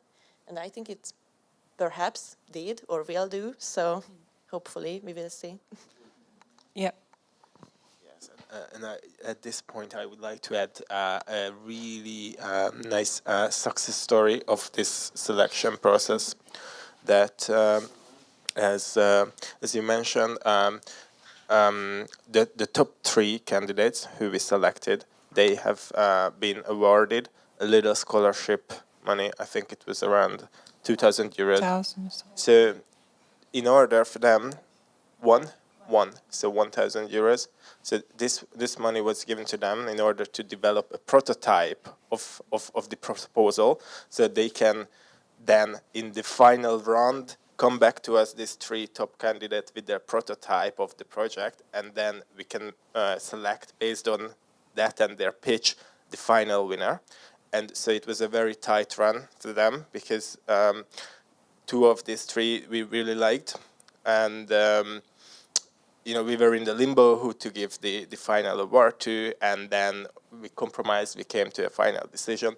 But a couple of weeks ago, I ran into this girl who did the pitch for the second best project, and she was at the restaurant celebrating the debut show of her movie, which she was able to get financed because we gave her this seed money to develop the prototype, and she was able to get finance from another organization, and she was able to realize her project in the end. So that's just because it was one of the goals, right? Daniel will also maybe comment on this, to make like a friendly trio of selections, so they benefit from this project also. Yeah, I wanted to comment a few things about this, which I think are important, and I think is so like meaningful and illustrative to listen to you. And by listening to you, we realize how evaluation criteria, which is something that we are used to listening when seeing programs that have to do with arts funding, but like grading when we have exams is also a type of evaluation criteria. And for example, at the Prado Museum in Spain, in Madrid, we have a great collection of paintings, but the reality is that in comparison to other museums, we have only a few painters and a lot of paintings of those painters, okay? Rubens, Tiziano, Velázquez, okay. Why? Because those collections were created by the kings and queens of Spain, who had their own taste and their own feelings towards certain artists, and decided to commission a lot of pieces by them. So art history and some collections or art commissions have been created based on specific people's feelings and tastes, right?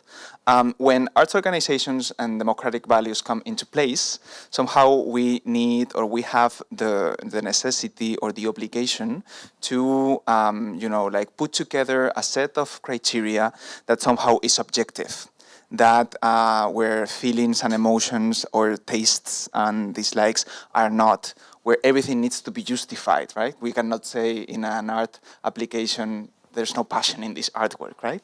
Because that's important, because we are spending public money, and we need also to commit to an objectivity in a sense. But the reality is that sometimes that kind of objective take on art leave behind, some of the personal connections that they were feeling towards, like certain artworks. What you were feeling towards Jurģis and Philip and Metro Ensemble is very similar to what Philip IV was feeling towards Velázquez, in a sense, which is about, I like this artist, I have the funds, I am going to commission an art piece, right? And I think that's really key, because while we still need to commit to the standards of, like using public money to fund different kinds of projects and also be objective and responsible, it is also important that those feelings and emotions, which is something that, even though the art world is all about that, we sometimes leave them behind quite many times, are also in the center. And I think this, this conversation that we just have about the evaluation criteria demonstrates that in a very specific and illustrative way. Yeah, but to be democratic, we have to leave the last 10 minutes to the questions maybe the public has, because the artworks, you can go to Kuldiga and experience one of them, it's still there. You can go to Budapest, still the music walls are working, no? Yes, good. And the mural is there in Brocho, and it's amazing with the big portraits, etc. So, to describe them in words. Well, just maybe one more response from Jurģis. How did you feel about, when you saw the open call or how you were evaluated? 1 minute about your feelings about this cooperation, and then you please prepare some questions. Okay, at the beginning, when I saw this application, it was like, again, one of these kind of European projects where you never win. Where you never win. It's what used to do this, and then it was actually this impulse came from one member of the Foundation of Democracy in Kuldiga, who told me, but we are speaking here about communities. That's the same topics we are doing actually. So try it. Okay. Then I read it out, and then the astrology came, and it was again like what is this a scam or something? But then I just decided, okay, let's try it. This is so sketchy. Let's try it, and And later on, of course, my interest was in this community thing, and later on, when I get to know these rules more and more, this joyful thing actually was really challenging, because me as an artist, I know my world around me is depressed, it's gray, it's black, and so on. And now I have to think about the joy and about the many kinds of joys that could fit to different communities. And that was challenging, but that was really, really interesting. And that really, really grows me up somehow. And the last thing I want to add, yesterday with other member of the Foundation of Democracy in Kuldiga, we were talking. Actually, I'm so proud that we are writing somehow history right now. I never use such strong words, but I'm gonna use them right now because, for example, this kind of project, it's for the first time in Europe. So this methodology, and it was made in a Nordic countries. Like west part of the Latvia small town, which probably Southerns doesn't even know exists, and we did it, and that is what I'm really, really proud about. Well, yeah, the Kuldiga is cheering, and we are also happy that you will get an award from the region who doesn't like new things coming from outside. So this is wow. Okay, any questions from the audience? Hi, thank you for your presentations and discussion. I have two questions. One is, can you talk more about the budget, like how you decided on the budget for the art pieces? And the second one is, maybe you can talk about the perception by the communities, actually. Like, what do people thought or still think about the pieces you did? The budget was not decided by us. The budget was already decided within the whole Creative Europe project plan. The idea was to give 1,000 euros for the prototypes for each artist for developing this model that they could later turn into a bigger piece. And for for the final price, it was, I think, 12,000 euros for the artist or the artist group to realize the entire project within, like, I don't know, 5 months or 6 months or something like this. So this was not something that we had say in. What was the other question?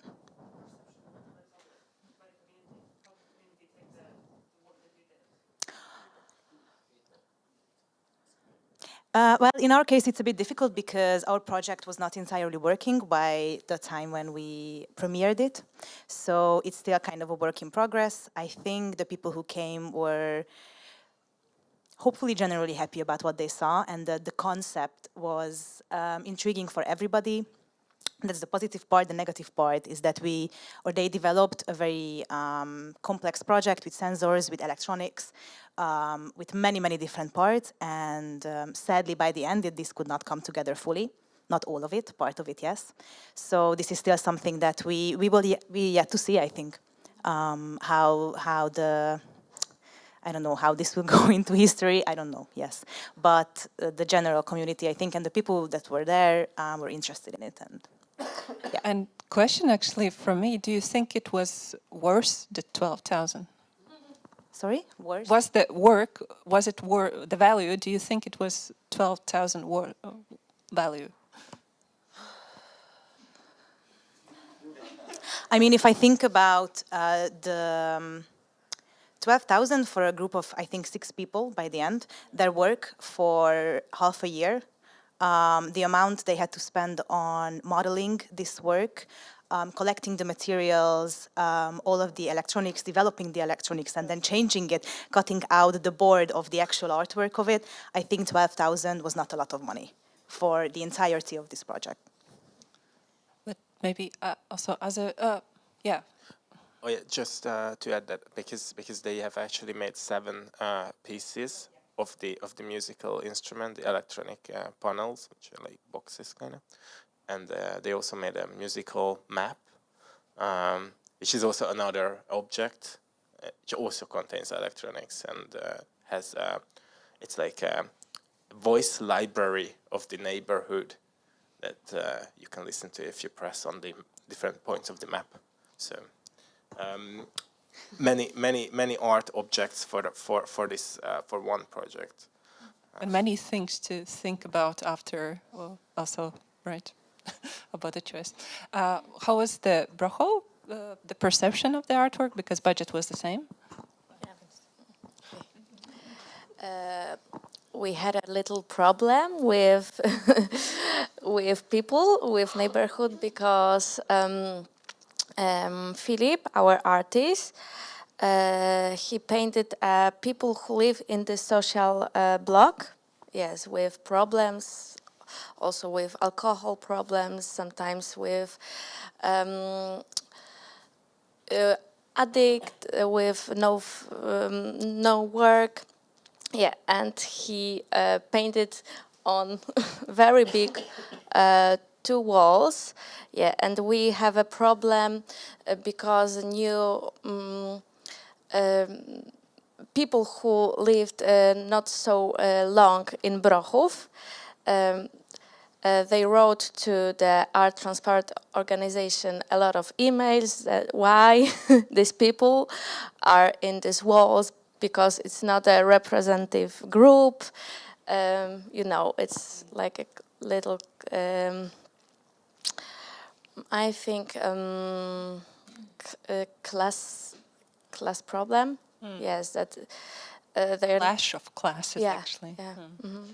Yeah, we will discuss it also later in the afternoon when we will speak with the organizations, because like these are experiences that art organizations often deal with, like the clash of interests and the perception also of the artwork. But maybe Kuldīga, was it a success story? The perception? Yes, so circling back to the questions about budget, as Dori said, budget was already set, and it was actually one of the criteria for us, for the artists, that they know the budget, and their project is within the budget.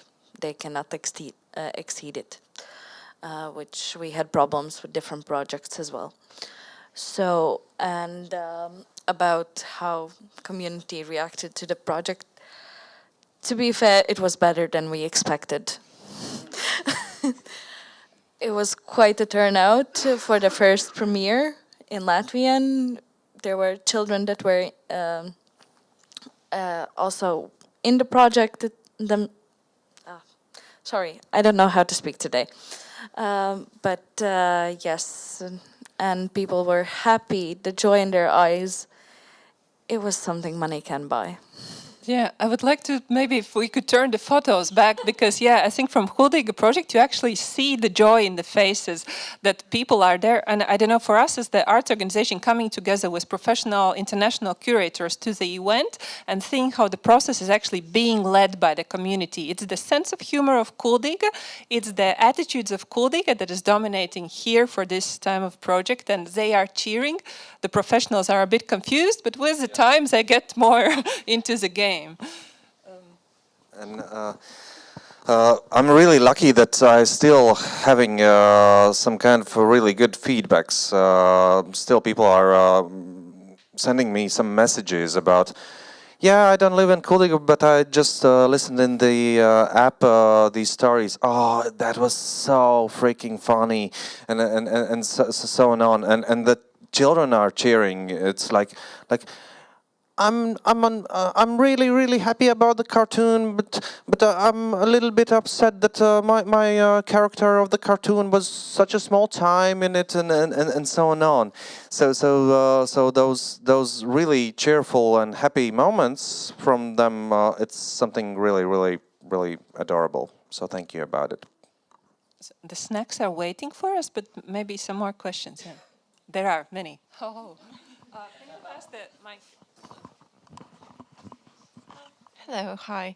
I'm curious to know if you have to do this the second time, what would you do differently? Or what is the big thing you would take in the second round? Or what advice would you give to the communities who are just starting to think about doing something like this?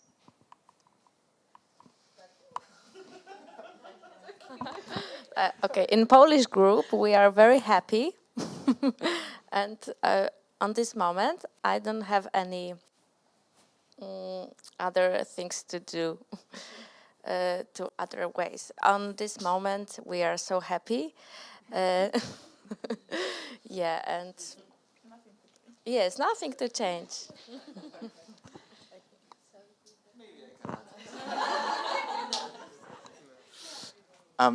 It's a great question because, we came to Latvia also to evaluate the project. Of course, like from the Queen's version to the European versions, some things changed that had to do, for example, that, like their time, their art commissioners' time and effort was paid. That didn't happen in Queen's. Art commissioners in Queen's were not paid, and that wasn't really fair because they were contributing with their time and their knowledge. So something that I think was good about this project is that art commissioners received some money in order for them to stay committed. It can always be more, of course, but that I think like allowed the project to honor also their time and their efforts. And in the future, to give you two very, easy things. One of the challenges that organizations faced was the fact that art pieces, artworks, needed to have, apart from the artist and the art commissioners, a production figure, like a producer, someone in charge of making the art piece possible. Because as we have seen, art commissioners might have a connection with arts, but they are not, this is not their job. They have their own professional lives, and they might not have the knowledge to produce an artwork, and that's okay, that's part of the game. And art organizations at the same time, they play a different role. So having a figure of a producer that collaborates both with the artist and with the art commissioners in order to make the artwork in itself the object or the performance into fruition is something that we think like should be in the future, that might improve the process. And also something that was not part of the methodology as such, but that somehow the police team incorporated, was finding, even though they represent the communities that they come from, in the police case, also they built a partnership with a community organization that was in the neighborhood, and that organized activities for the community, and that knew the community, you know, in the field. So somehow adding to the whole ecosystem of stakeholders, a community organization that also mediates between the art commissioners, the artists, and the community, you know, that would also like improve the project in a clear manner. Yeah, I have to run, but I want to admit one more thing.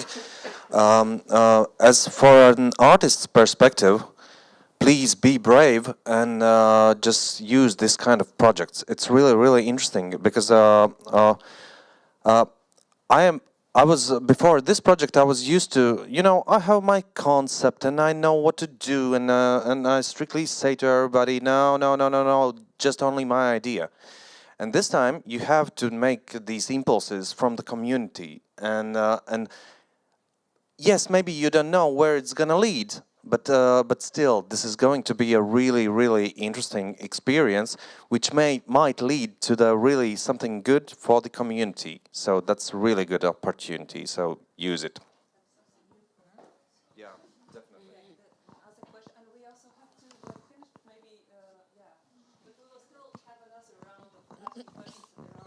Okay, so a short one, because you just partially answered that talking about Poland. I was wondering what were other mechanisms in the scheme that actually got the community engaged, apart from having 3 commissioners, because the commissioners are still individuals, right? So that was my question. I mean, I can answer this, but I am sure like in each case was different.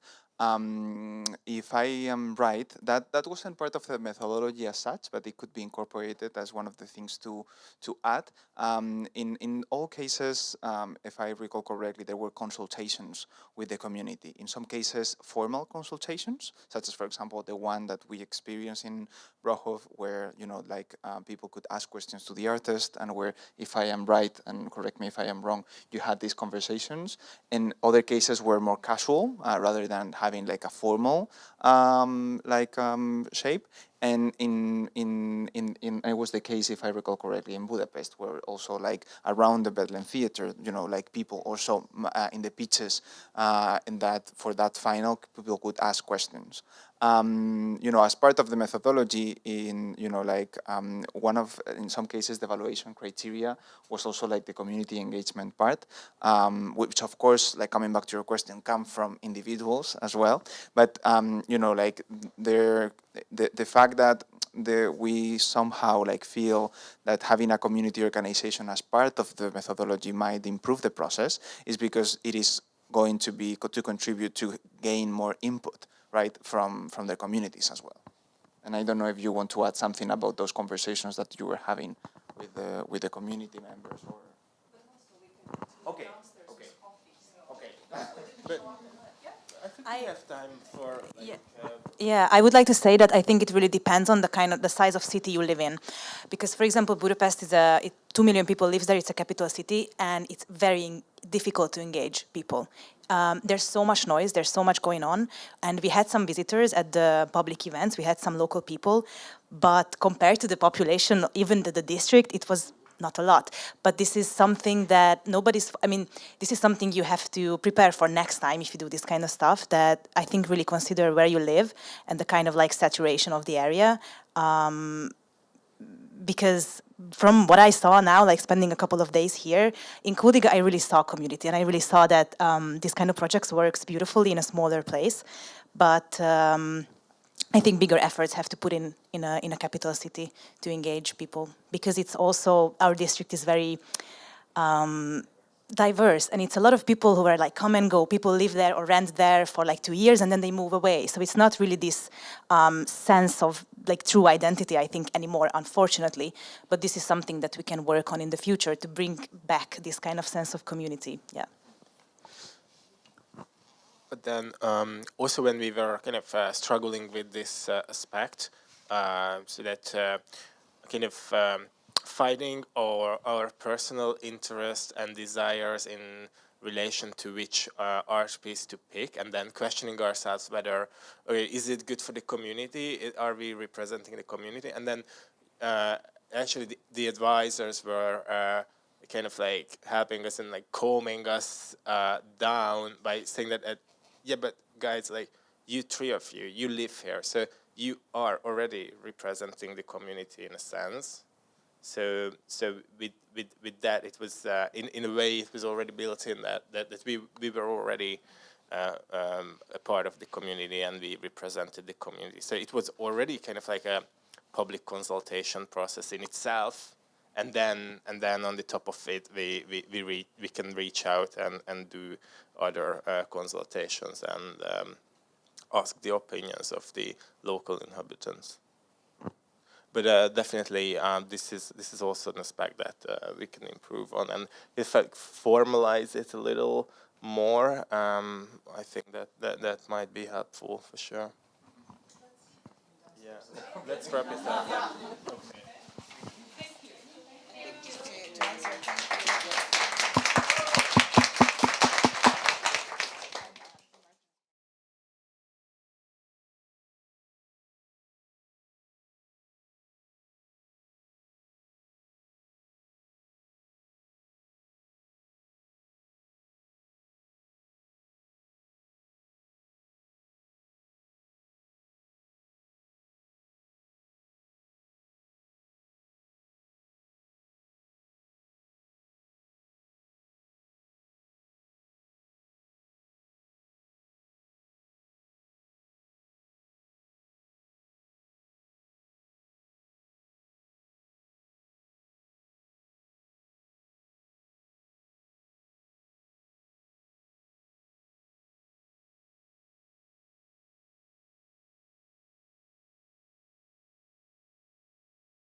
So yeah, we had the opportunity today already to listen to the expert and researcher Daniel, who presented the methodology toolbox, and then we had a discussion with community arts commissioners who squeezed in only one artist between themselves. And now I will give a panel to another artist and to a person who is really experienced also in working with communities. He's from Latvia and he has worked extensively, I think, with diverse communities around Riga and neighborhoods, and he's an artist himself. And so I present you Kaspars Lielgalvis, and he will talk for some time about his professional community experience. Okay. Thank you. Yes, my name is Kaspars Lielgalvis, and I used to be an artist actually, and then I became a culture manager, and then I became cultural planner, and now I'm researcher. I don't know what will follow here, but I started my life, my identity, trying to become an artist until I got around 30 in my life, and then I realized that actually I like more to organize artistic activities. So I will share a little bit my experience from past 15 years.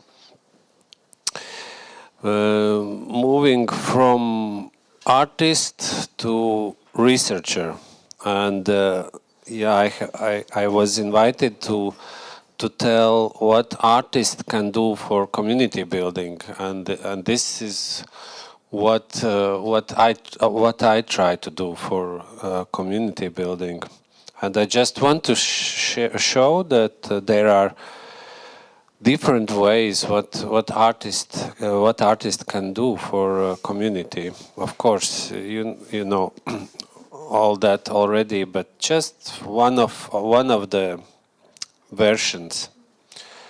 So in 2007, I started to develop a new art center in abandoned factory in Riga, and it was more like looking for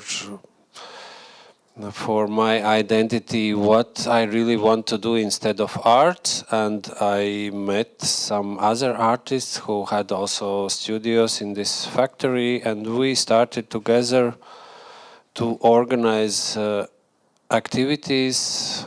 In the beginning we were really experimenting. We didn't have any plan, we didn't have any structure, we didn't have any aim and goal, and we did what we liked to do. And this was a period of economical crisis. Many artists lost their jobs, and we had loads of free time. So we started with small things which grew into more and more activities, into some support from different institutions, more and more people who came to asking if they can organize their events in our space. So it became naturally as a cultural venue, not only for our activities but for many different, and also the media was super diverse, starting from visual arts, ending with music, contemporary dance, and literature, poetry slams, different things. And of course, these abandoned spaces became attractive also for companies who suddenly started to like these abandoned spaces.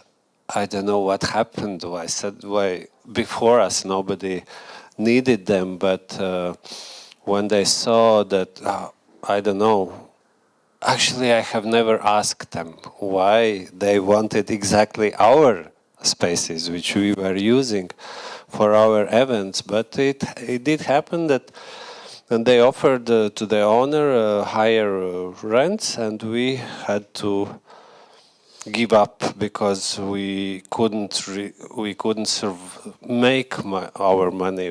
We could only survive by doing what we did.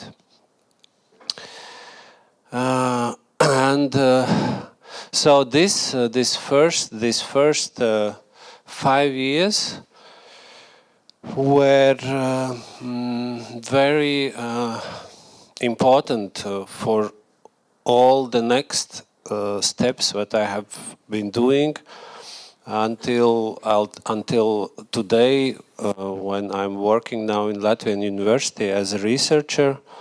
We try to understand how to unite people in these difficult times of the war, of the crazy American president, you know,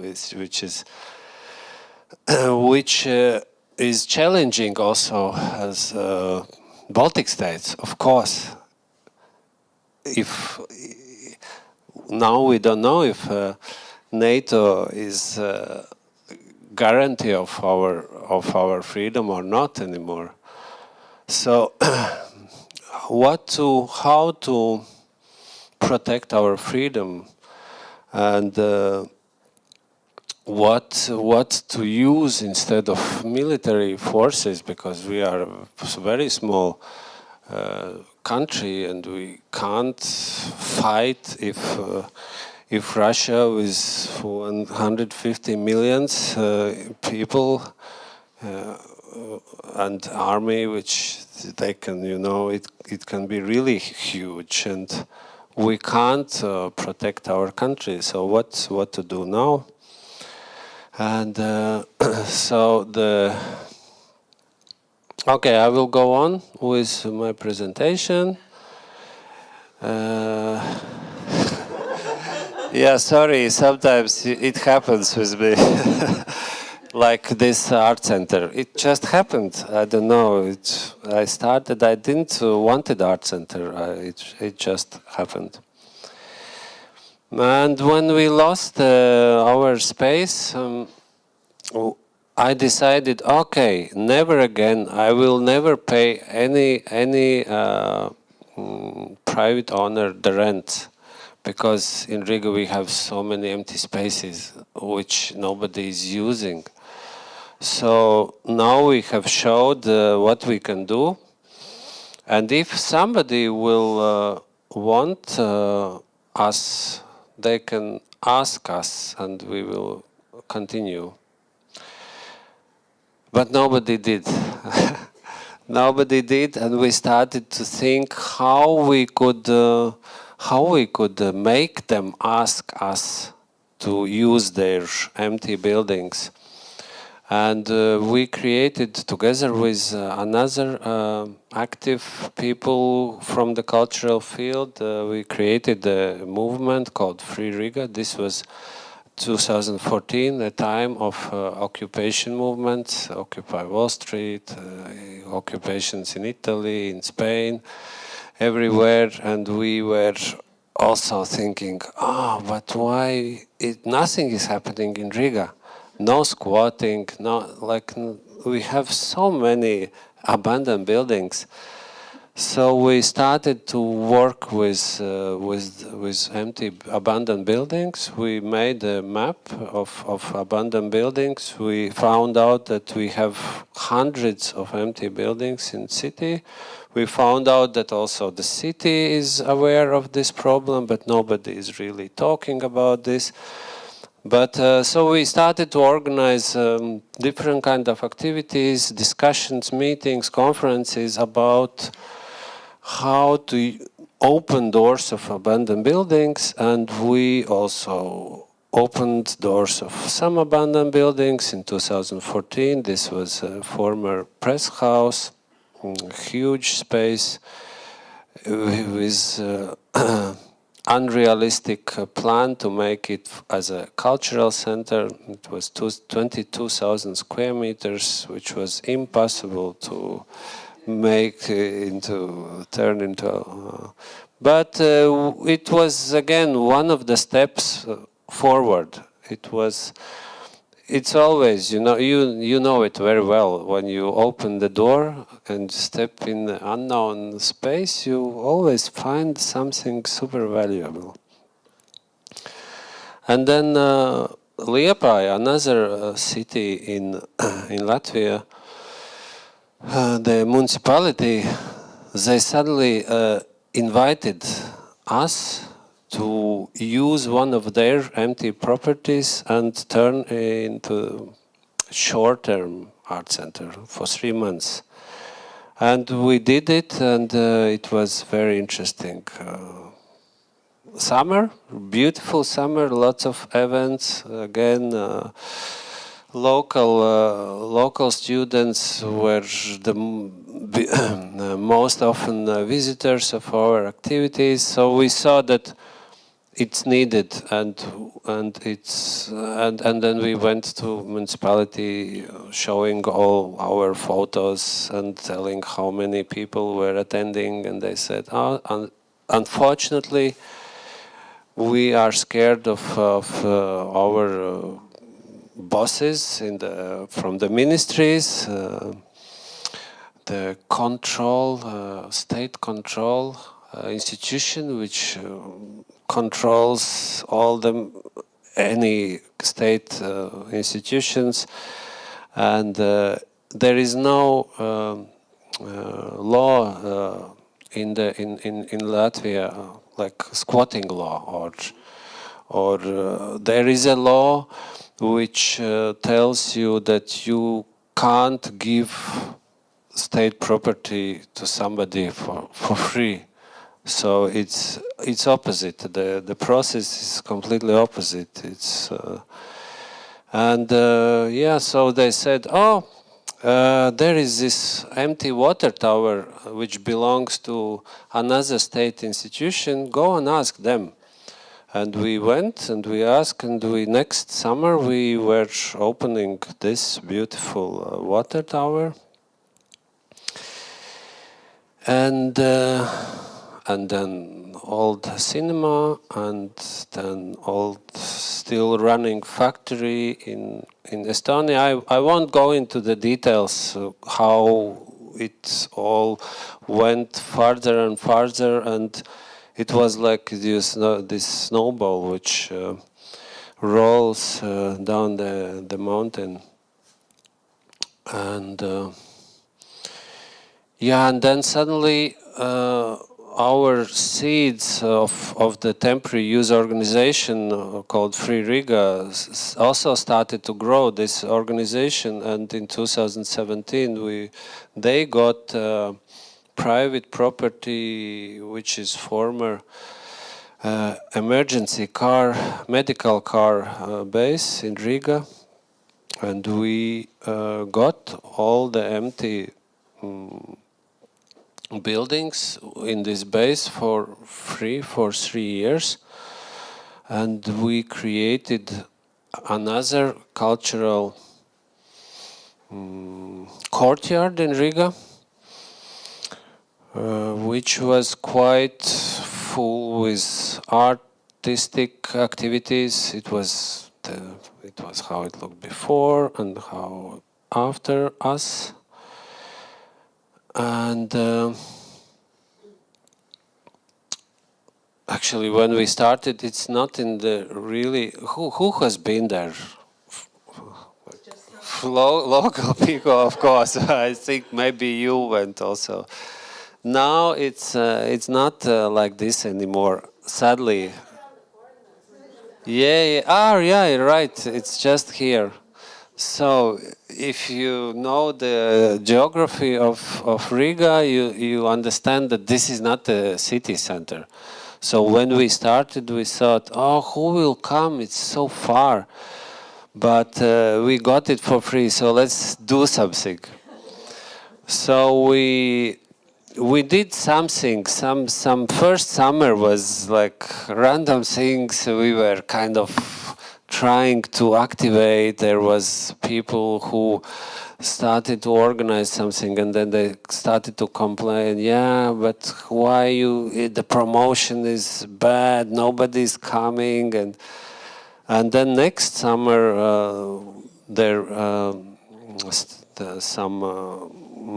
some bars came, and they brought people actually. Alcohol bring people. Unfortunately, yeah, that's true. That's unfortunately that's their reality, and that's the reality we have to aware, and we have to use it as a tool. Alcohol, like. Unfortunately, that's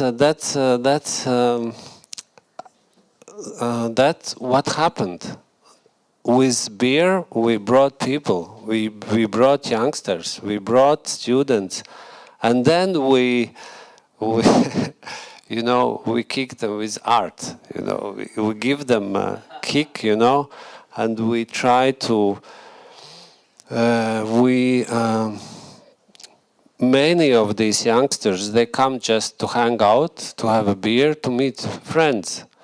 But then they see, yeah, there is happening some poetry or concert or exhibition, like something very crazy for kids. We organized some circus events, and in the night it was like we had the tradition. At the midnight there was always a fire show, and people started to come to these things, to these things, and they discovered that actually art can be very different and can be very interesting and also entertaining, and that nothing is bad with that. That's what you saw also here before in Kuldīga, that art can be very attractive.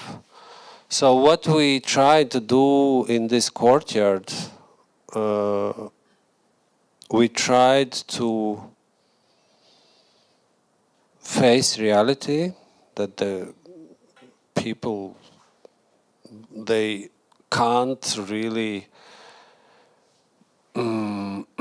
open themselves and get free and easily communicate without beer. That's true. And nowadays also without, very often without marijuana, you know, and all these things, they are everywhere. They are everywhere, and especially after COVID, it's very easy to find them, and you can feel in the air they use it, and the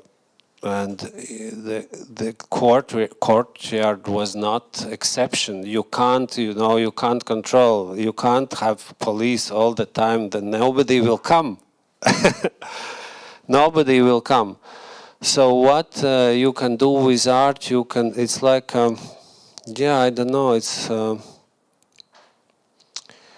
you can make them think and discover the art.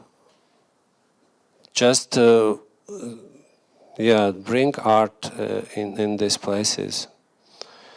And then this was the next project already, the former university, which was already more kind of complex idea. This is a project of co-living and co-working. It's 15,000 square meters, around 200 rooms. It's really big, with also a space for events. And we got it for 25 years. And our idea was that this will become like a space for, as a laboratory for ideas which improve life quality in general. So all kind of crazy ideas which would grow from this community of creative people. It's not easy. It's easy to say, it's easy to name the space, but it's not so easy to make it happen.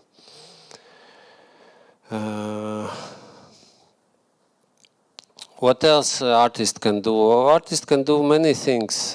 We were producing Riga cultural maps. We were distributing them to the hotels for tourists to discover like really local cultural places. We created a cultural calendar where everybody can see what's happening in the city. We were inviting like-minded placemakers from outside Latvia, and we created together with them a network, and we started to run different educational projects. And so artists can do really many things which improves the quality of life in neighborhoods, in the city, in the communities. I don't know how much time I still have. If you have something to add, but also maybe there are some questions to you. So. Because 5 minutes you can continue, because unfortunately one of the speakers is sick and will not come today. So okay, 5 minutes. 5 minutes plus questions. Yes, 5 minutes. So this is one of the projects we did together with, as a temporary use organization, together with municipality for 2.5 years. We tried to understand what artists can do in the neighborhood, which is kind of one of the difficult neighborhoods, where lots of industry is placed, and the working people are living there, and there is not so much cultural activities. So we had a residency where we invited one of our partners from the network from Denmark, and they came to discover and understand. And they were just discovering. They were going around the neighborhood, talking. Okay, this is one of the ideas they come up with. But they were talking with people, marking all the interesting locations, and we did discussions with local people, trying to understand, to map the neighborhood according to the geographical geography, the places which they find interesting, where are free spots which is already been used, which can be used, what they like, what they don't like about the neighborhood. And we created a newspaper together with them and distributed into the neighborhood, including a questionnaire where we asked them what they would like to have, what kind of activities, cultural activities they would like to have in the neighborhood. And then we picked 3 of the activities, and we supported the beginning of these activities and observed how this, is it developing, is it interesting, is it attracting local people, is it, what will happen. So we saw that they became live, and they were done, but it happened only if somebody is initiating this and trying to support this. And then they start to live their own life. But there is a big potential in the neighborhoods, but you have to ask them, you have to invite them, you have to support them in different ways. So now we are working with 3 different neighborhoods in Latvia and trying to activate the cultural life for 2 years now.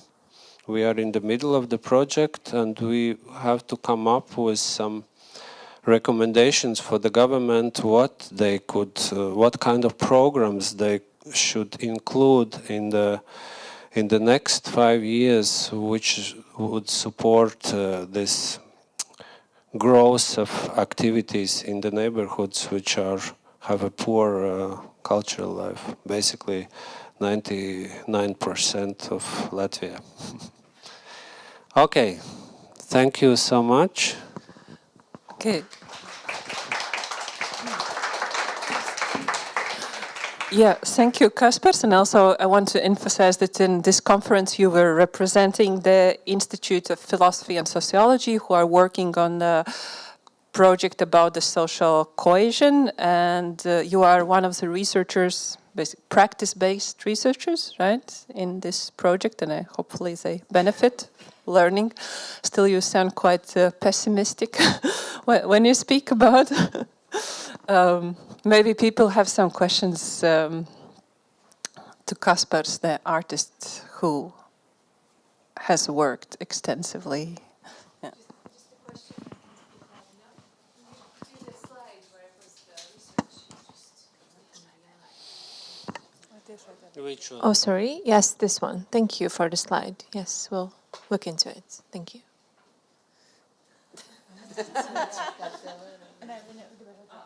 Yeah.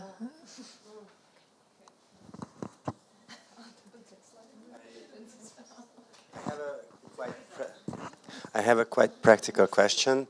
It seems that you operated multiple temporary cultural centers, which requires heavy financial resources, I guess, and you were always talking about that you got them for free and stuff, but from where did you get the money for the rest of the stuff?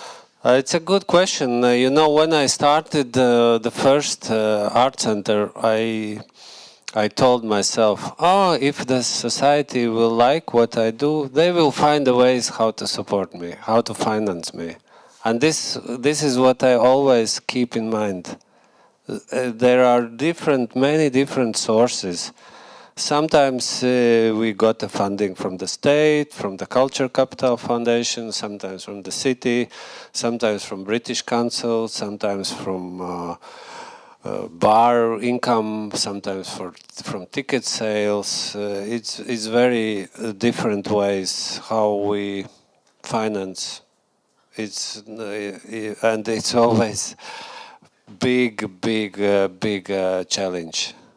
And hi, Sandra from the New Theatre Institute. If I can make a comment, I actually do not know why Kaspars is still doing this, but he's like locally, he's one of those who doesn't quit. I mean, it seems he doesn't quit. As he said, he's made many of these empty places to something, and he still continues on doing it. And there are not that many people that continue to struggle with all of this, all the things that you need to struggle with in order to actually make it happen. So he's a legendary new place. I can't stop. Yeah.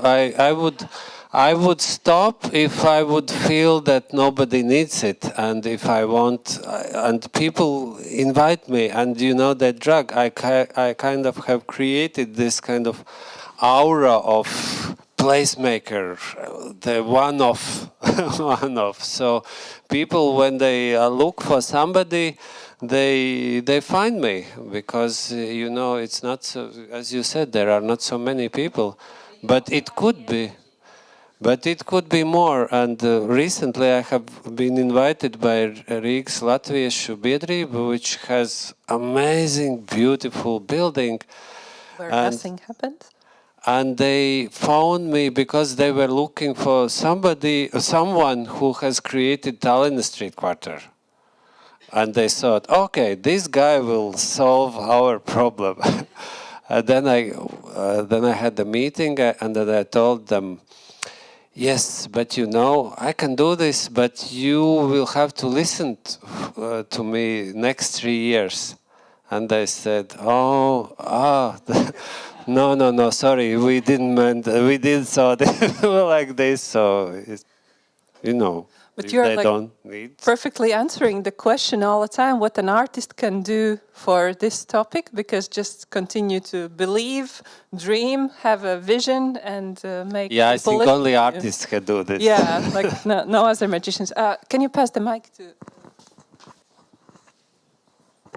Hi, thank you so much. This is incredibly impressive. My name is Gosia. I come from Poland, from Art Transparent. I wanted to ask you about your programming strategies. It's like for 20 years to program such different spaces, and you said you bring in a lot of different things, but could you speak a bit more to that? Yeah, I try always. I try to observe what's around me, what kind of people, what kind of institutions, what kind of possibilities, what kind of partners, stakeholders. All these they are playing a huge role. It's not only me, of course. I can't create all this on my own. There are has been engaged many people. Also artists and participants. And as I said, still you know, when you apply for funding, you have to write down the project, you have to make an estimate, you have to put the aims, tasks, everything, and then you submit, and then you wait 1 month, and then you have to realize the project which has been created a few months ago, and the situation is different already. This project, which was planned a few months ago, is not working anymore. Look how fast the world is changing. 2 days, 3 days ago, we didn't knew that USA is now together with Russia. It changed completely the whole situation. And the project which you were planning a year ago, it's you can throw it in the rubbish box. If you will try to make it happen, who will benefit from that? So, what I think we have to do in order to survive, we have to a little bit make more loose all the restrictions and structures. It should be more loose.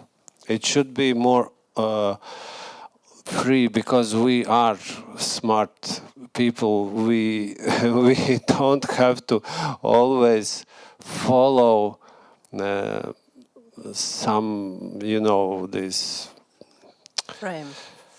frames who we created them not knowing our future where we are living now. So That was also the point previously in the panel, that the trust and intuition cannot be described in the open call or in the criteria, but basically in art it's always very present in any level. Is it developing new neighborhoods, or is it developing one project? But like there's always this unknown that you can never put in an application that will work exactly the same way. Yeah, I think we have created the system where money is playing too big role. Money is just money. It's just you know. Yes, the most important are us, our people, you, me. This is not the money. You know, money is. Well, at least in some community, maybe there are communities where they still think that money is. But if you look at the laws and how the money is distributed, it seems that the money is the most important thing, and all we create the rules how to deal with money. Yeah, one more question. Hello, I'm László from the Budapest team. I'm the executive director of the Batman Square Theatre. I just have a really practical question that you have so many real estates that you are operating, and how you can afford it, how you get funded, or how you do on daily basis. I'm just looking for some solutions to how to pay the electricity bills, for example. So. Yes, I showed all these places, but they are not. They has not been active in the same time. Not all of them, you know. It was one bill and at then a time. another, and then another, one at a time. So it's a little bit more easy, yeah. But yeah, the electricity bills and all this is it's a big issue. You are absolutely right, and we also have been always looking for solutions, and but somehow. But you're also used to freeze, because I think you are one of the artists who walk in a cold studio. Yeah, we try to survive. Yeah, well, resistance. Project writing is we start to make more money with alcohol sales, which is more stable. But don't promote that too much, probably. We trust.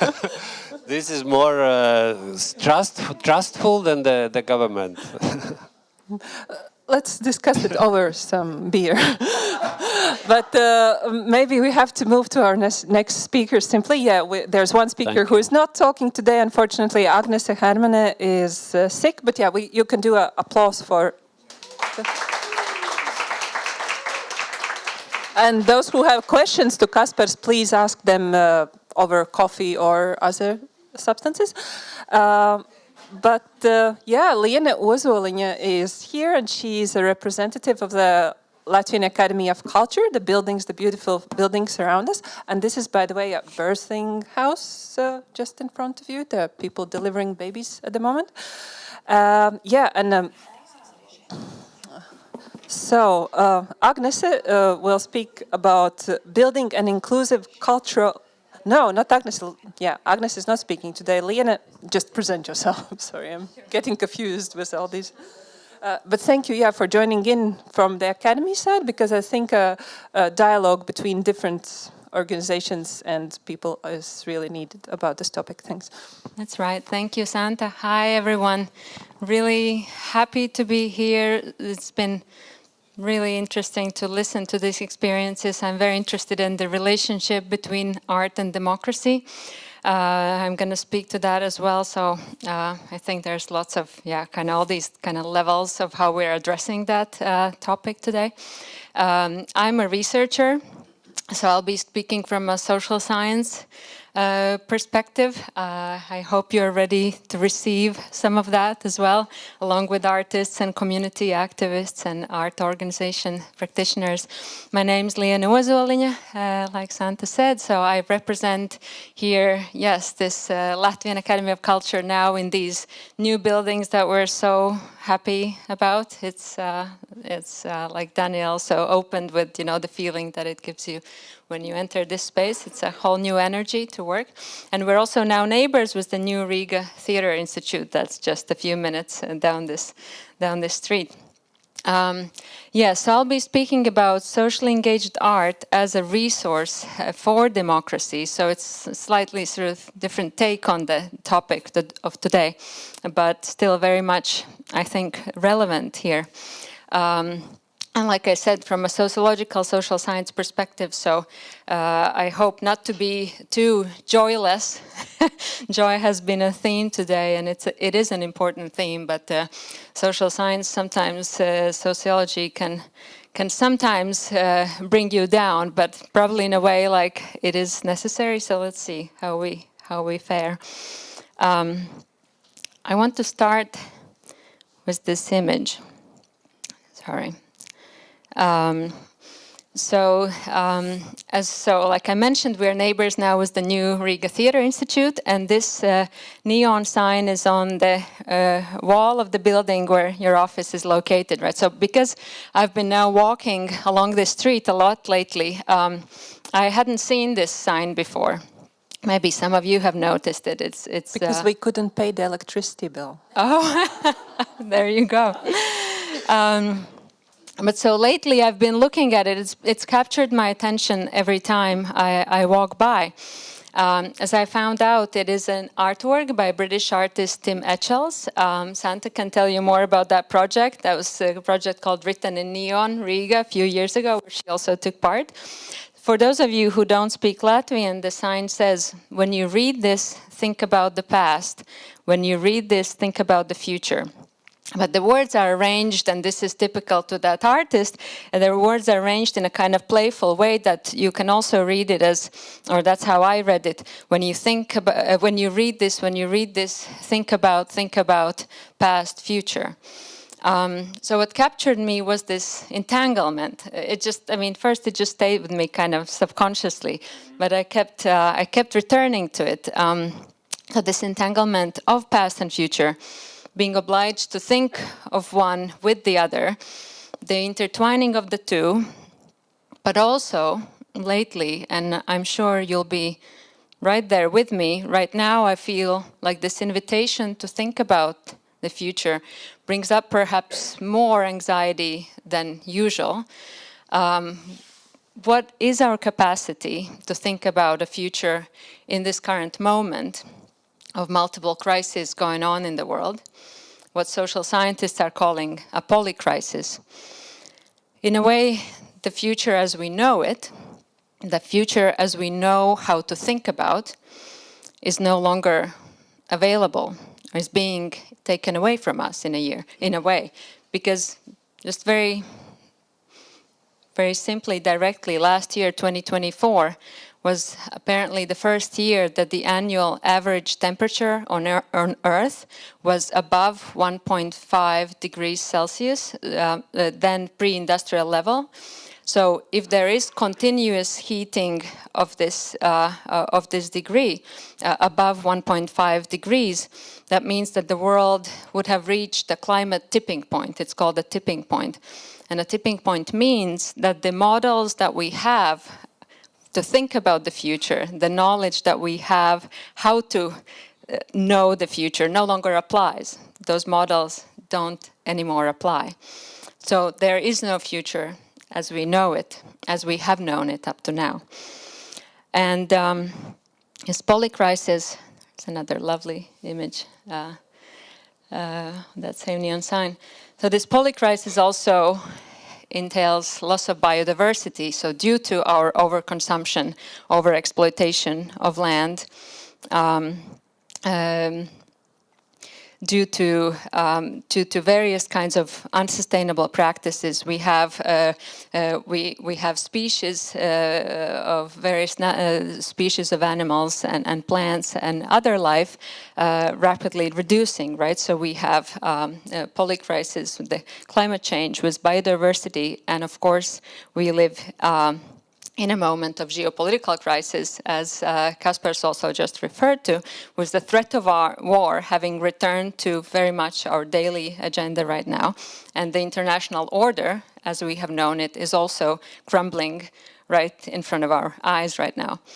And finally, and relatedly, and in relation to today's topic, we are in a crisis of the model of democracy that we have been living in, and Latvians have been, among other East Europeans, happy to join 30 years ago. However, this model of liberal democracy has also, and I think we have to now reckon with that, taken us to this point where we don't know what the future is going to be anymore.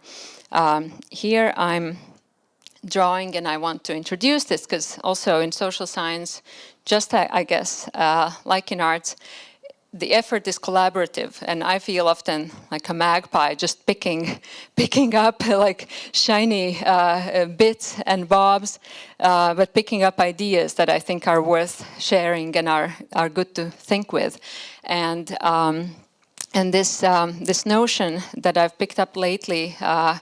Of Wendy Brown's. Wendy Brown is a political theorist right now at Princeton, and she has been talking about the need for thinking of what kind of democracy, basically, can we have anymore, and do we want to have these days? And the model of liberal democracy having, in a way, taken us, among other reasons, to this point of crisis. And Brown speaks of a reparative democracy. And let me just say a bit what that entails. So the key argument is that the liberal democracy model, as we know it, has been built on a number of exclusions. So democracy is about equality and participation. It is about inclusion. However, actually that inclusion has always been at the expense of some others that are being excluded. So initially, as you might know, historically, it was only white men with property, so male property owners who could vote, who were supposed to be able to reason and to debate and to vote and to decide. Then social progress entailed including increasingly more social groups in this circle, those without property, women. However, even still today, democracy means including some and excluding others. There is the color line still dividing our societies. There are migrants and refugees lingering at the borders. In my own work, I've looked at as it were two temporalities, two temporal regimes. There are those of us for whom it feels like the life is already constantly accelerating. It's always faster, faster. There's less time, there's more projects, there are more deadlines. There's, the speeding up, right, that we talk about when we talk about today's world. But for many groups, in fact, there is life kind of in the slow lane while others are speeding up. So I was looking, this was during the 2009, 10, 11 global economic crisis, and how that was playing out in Latvia, and large groups of people without work, having lost work due to economic crisis, being stuck in a limbo in various kinds of rather often humiliating, undignifying training programs, which is also a state policy, just like it is a state policy to activate and accelerate. So these two temporal regimes, some included in the speeding up and some excluded in the kind of waiting zones of the world of various kinds. And this kind of socioeconomic inequality, as we know, in today's liberal democracy, keeps getting worse. The number of super rich keep rising, but increasingly larger numbers of people end up in what's called precariat, right? So being excluded ultimately from the benefits of that capitalist system. And equally, and perhaps most importantly, the economic progress of a liberal democracy of 20th century has been built upon the exclusion of non-human beings, non-human world, now resulting in the climate change and the biodiversity. I'm sure you know all this. So this idea of reparative democracy is the idea that democracy itself has to change. The idea of progress has been up to now about leaving the past behind and building a better future. The idea here is that we gotta focus on repairing if we want any kind of future to still be there for us. So repairing the kinds of past injustices that still keep structuring social reality today. Bridging and repairing the kinds of binary divisions that we are commonsensically thinking about: nature, culture, individual, collective. Artists are always trying to break this, but there's still very much the notion also being, having to work by the same rules of individual success, individual competitiveness versus collective, or productive work versus care work, all these binaries. So for those of us who work with arts in the fields of arts as curators, organizers, researchers, the question has to be, what role can art play as a resource for democracy in this moment of polycrisis? How can artists work together with communities to reform and repair our ways of life and our political and natural environment? So this is a question that has been very much on my mind. And for the past few years, I've been looking at some Latvian initiatives at trying to do that. So I want to talk about one of those today. It is a summer school, and that was called Art and Activism for Beginners. And the idea belongs to Julia, who is right here. So I just wanted to acknowledge and I asked her permission to call her out on this. So it's a summer school and a mentoring program for artists and activists that was first organized in 2021, and then a year later, and now I hear there again ideas to do something this summer.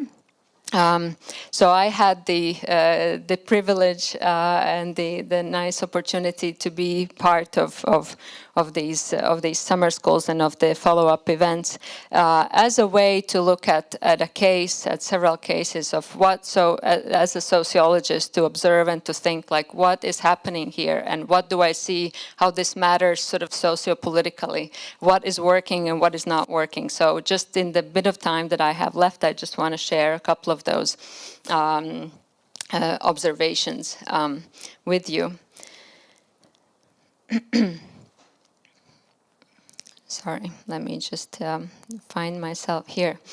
Right, so as Yuli can also tell you later over coffee or beer, so the sense, the idea was very much motivated by the perceived lack of, in fact, any kind of activist art, or there being rather little of activist, of directly sort of socio-politically activist art in Latvia. There was a study cited that only 5% of all art projects for the students graduating the Latvian Art Academy, only 5% deals with some kind of socio-political issues.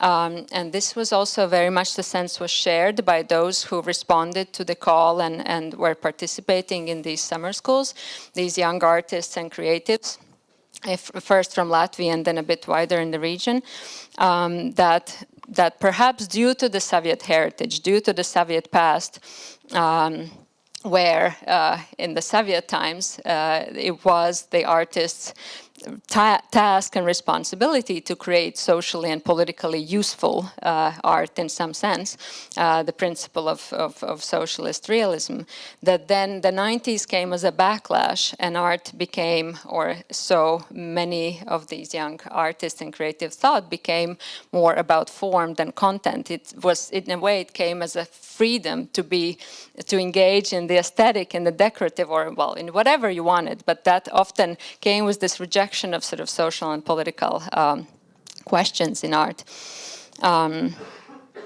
And so here now, 30 years later, there was this new generation of artists and young creatives who, at least some of them, were seeking to re-problematize art.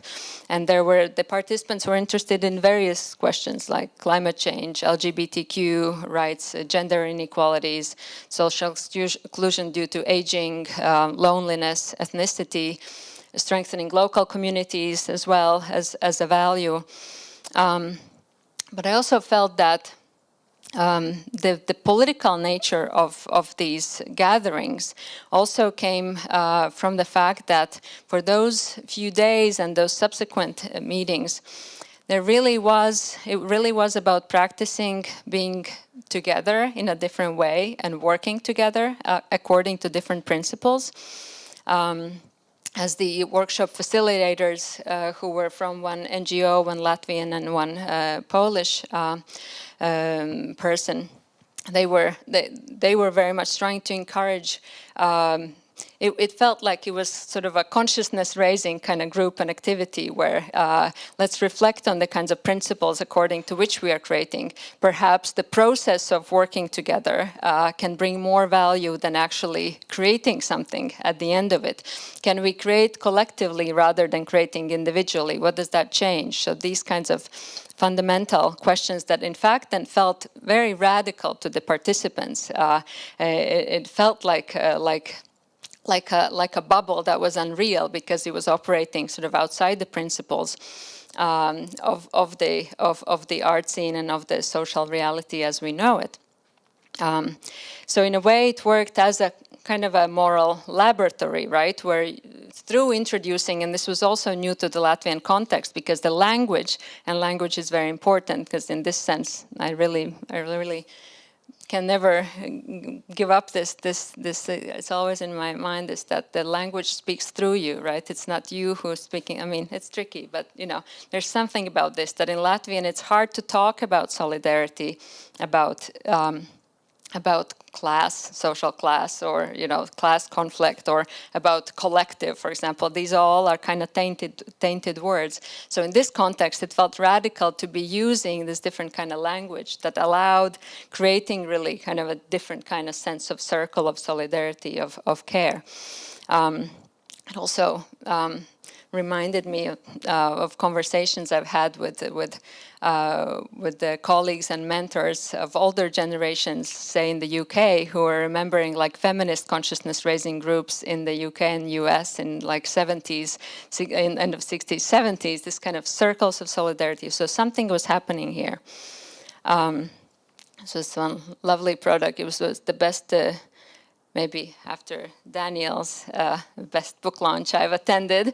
I don't want to take away from today's occasion that this was created in, you know, put together page by page in pretty much half a day, and book launch was celebrated right there that afternoon. I remember I once turned my PhD into a book, and it was the most painful thing ever to organize that book launch because it felt so heavy and so, you know, whatever.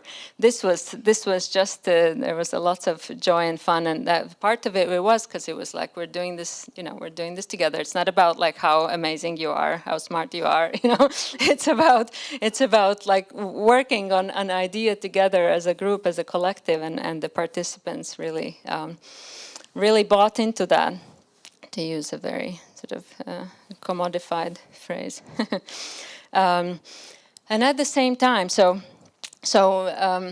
I'm also thinking then in dialogue here with again some of my other friends and colleagues and sort of intellectual interlocutors. So along with, you know, colleagues and artists, there are also all these theorists who I think with.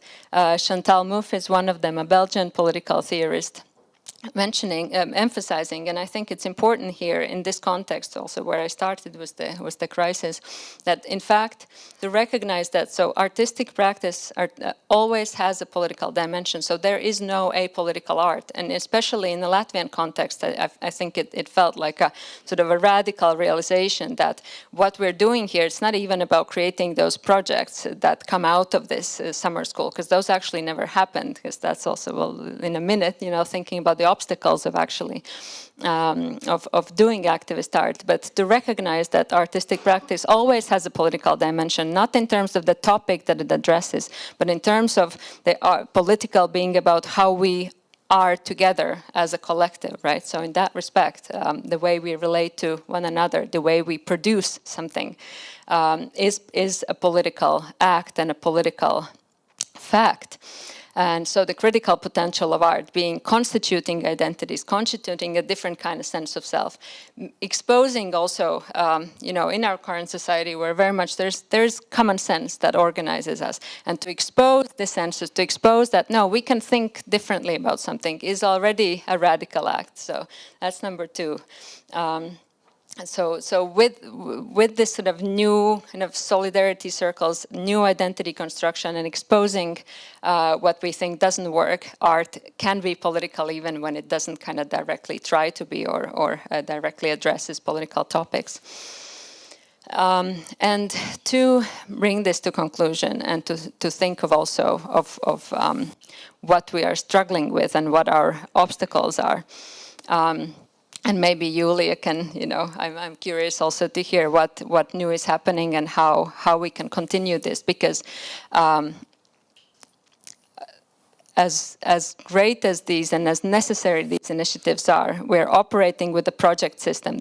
These were projects. There's project funding, there's end of project, there's deliverables, end of the project, project's over. Very hard to sustain these kind of initiatives, to sustain the communities, to sustain the kinds of connections that are made. If activism is a project, how do we sustain it? Does that work? I feel in the Latvian context in particular, it strikes me that because of that trauma of the Soviet past, we can't use the past as a resource, or we don't know how. There's a sense of disconnect from the local histories and local past. We're still bringing the knowledge, the know-how, the theory from the West. And we might be aware of that, we might be uncomfortable with it, but still the hierarchy of sort of where is the know-how is still, we're still practicing it that way, that the knowledge comes from the West and here we're only implementing it. So can we connect, how can we connect to the, for example, local histories of activism that are there, but we hardly know about those. So I guess that's a task of, among others, of researchers, and some are starting to do it. To gain some kind of strength from, so that it's not some kind of like a without roots kind of happening that is, funded through somewhere and then it ends and that's it. Because also like here, and situation is a bit better in other European countries, but I think in a lot of Eastern Europe, social movements in Latvia certainly are weak. So there's not the connection to social movements of today. There's not a connection of sort of local histories of activism of social movements. So we are in this kind of project reality, which I think takes away then from the kind of radical potential that any art project can have in addressing today's politics. And that is our predicament, unfortunately. All right, thank you very much. Yeah. Thank you. So yeah, thank you, Liene, for connecting many dots of things also we as art organizations are doing, and I think that also the art commissioners experience also in this project. Like, it reminds like how many little dots we have in this interior and also in the design of our poster or everything. Like, there are these many obstacles and many ideas, many necessities that sometimes stay isolated, because somebody is researching, somebody is an activist, somebody is just a public, but actually what's the most necessary is just meeting together in one hall and put the things together. And I think you managed to put really necessary accents, also speaking about the local context, that language is a problem in our past, is a problem, because every time as an activist or as a feminist, if you will use the words collectivity, solidarity, community, you will be addressed and labeled as a communist. And this is my personal case also. When publishing a book, I was named a communist, and this is a stigma that just limits me immediately. And this is the case of many people here. And this is where the next panel probably will also contribute, because we will meet together the art organizations and curators from four actually Eastern European and Central European countries. And I think, speaking of polycrisis and speaking of everything and being enlightened all the time by West, applying for the Creative Europe that is giving money to us, and how do we relate to these conditions and everything. So like, this is another big block that is necessary to be added, but maybe someone else wants to still comment or ask something to Liene, or you will meet her also later around the round tables. I think the round tables might be the part where you can ask more directly, but if some immediate question is here. Daniel? No question? Actually, it's a question or a thought that I had also in the previous presentation, which is something that we have discussed in the frame of the DemArt project and that you mentioned, which is about the sustainability or the long-lasting component of the projects that we do. Because of the project nature of activism or creative Europe projects and the difficulties to find sustainability into those projects. And also in connection to the previous presentation, about how to actually make these projects sustainable through time, which was one of the priorities in our case. We could ask ourselves if sustainability or long-lasting component must be a priority or not, and the pros and cons of that. But I'm curious to know if you see any kind of connection between how to put it in a way, do you think like the project-based structure we are like somehow inserted is in terms of developing arts and culture projects or activist projects is also like a mechanism, like a power mechanism for projects that in theory are very much against power dynamics or institutional dynamics in order to somehow like deactivate the power that they can have, because in a sense... Deactivate. Yes. I have an opinion about that, but I would like to hear that because I think it's a tension like we are in, right? Like, okay, we can develop like great projects that might be very revolutionary and that might challenge the power, and we receive funding and public funding and state funding and European funding for that. But at the same time, the projects are born dead in a sense. So what do you think about that tension? Yes, I'm very curious to know what you think, but we can talk later, hopefully. Yes, like I was suggesting, and that is my concern and my observation that this project structure, that is in a way, not the only one or the dominant one that we have for getting some funding and for doing something, is exactly it sort of inbuilds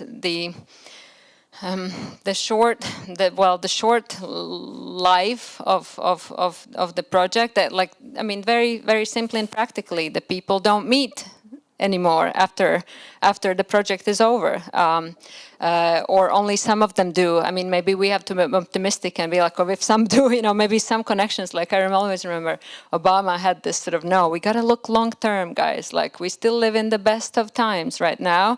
You got to look at civil rights movements. It took so many years. Like it doesn't happen with one. If Occupy now fails in 2010, it doesn't mean that it doesn't kind of build some. So there's something to that, probably taking kind of a very long-term perspective, but still I do think that there's a kind of sabotage inbuilt in this funding structure, and this is something also, in fact, that social scientists have been observing in a relationship between capitalism and the creative world.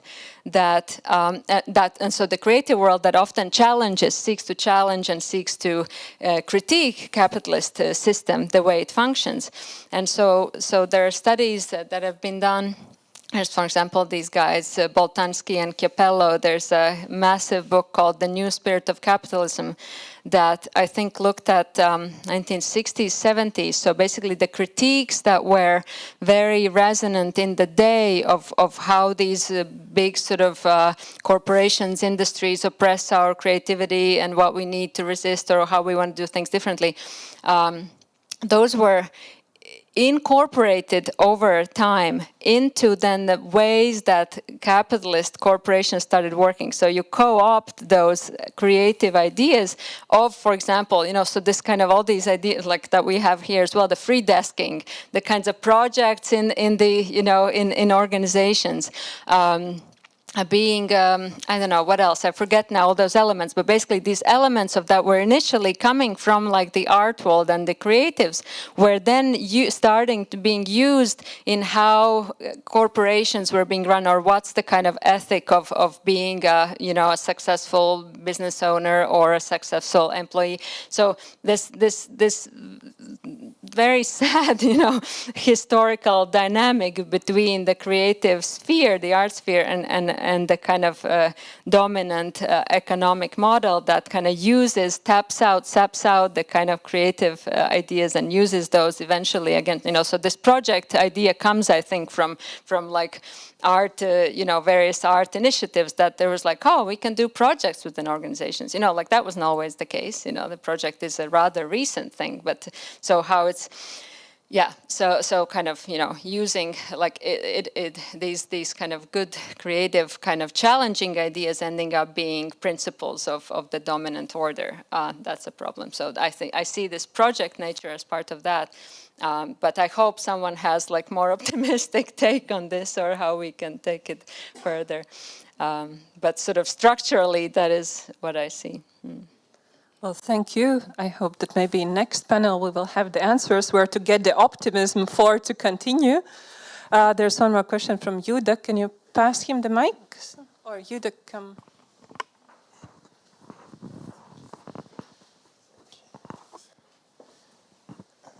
Hi.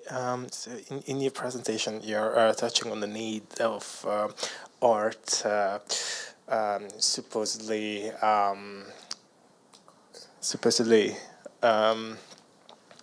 having to influence politics. And so how do you see that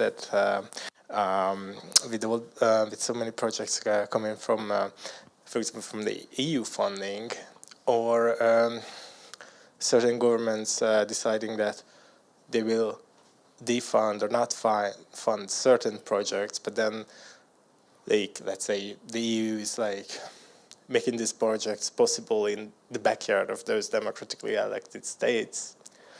And then what are the challenges here, and how do you see, like, is it something to overcome, or is this all right, or is it enhancing this supposedly necessary process, or are you conscious about this?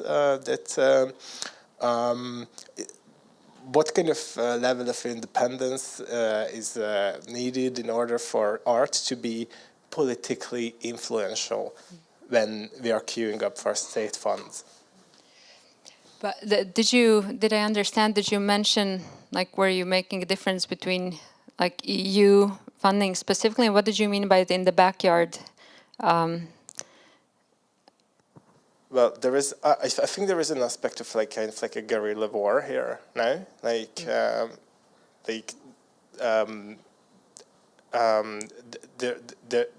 especially for example with our project. There was definitely a political undertone to it, right? Because we wanted to make a power shift from municipal representatives and experts to common people of inhabitants, for example. Mm-hmm. So I think there is like kind of like it had a sense of revolt in it. Mm-hmm. But then sometimes I'm thinking like, is this going on the EU scale as well with the Creative Europe funds, that certain projects get funding and they're kind of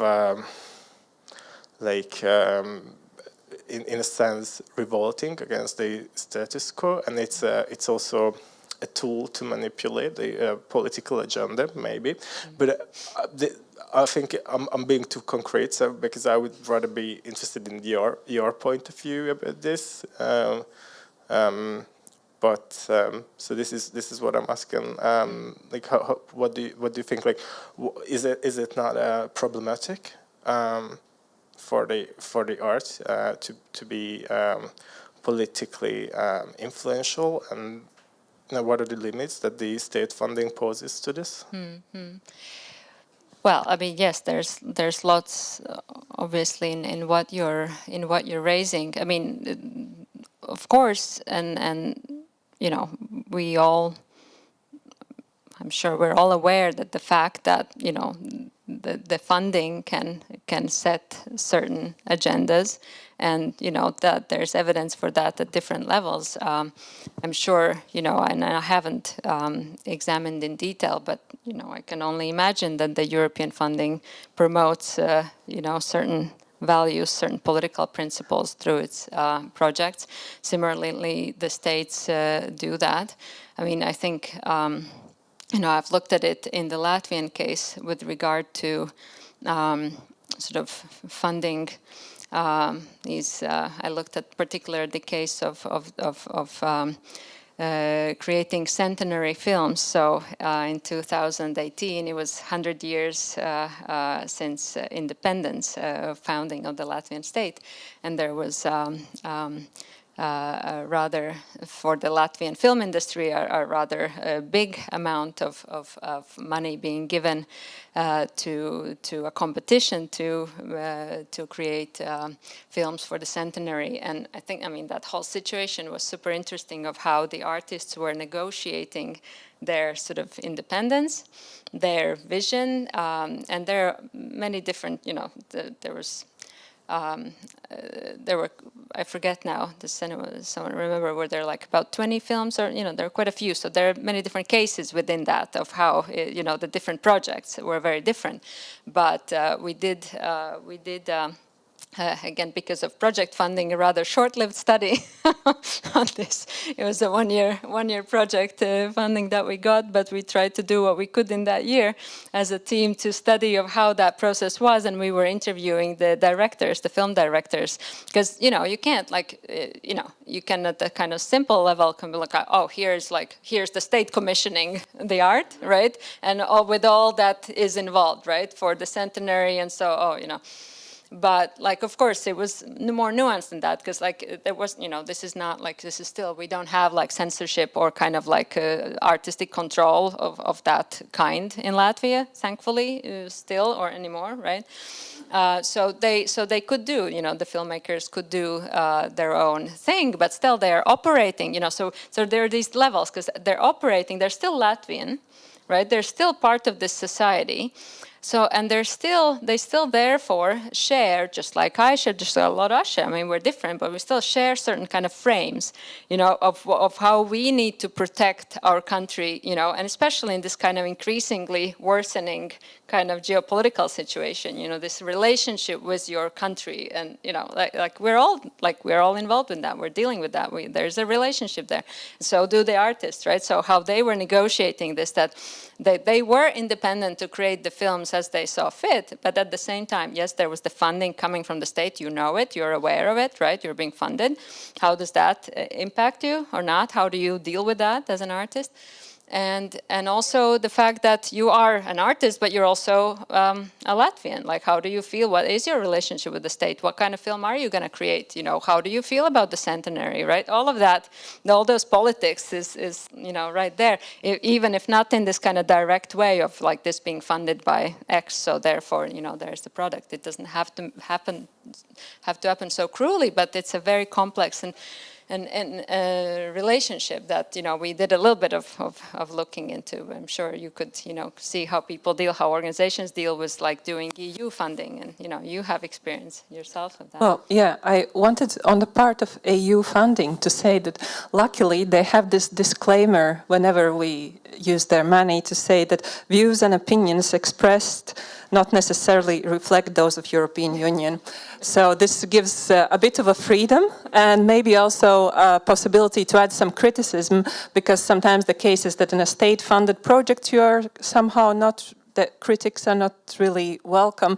At the same time, criticism is really necessary for critical thinking and for a successful development of the society, and how to work around this. Maybe let's invite the curators to speak. Thank you.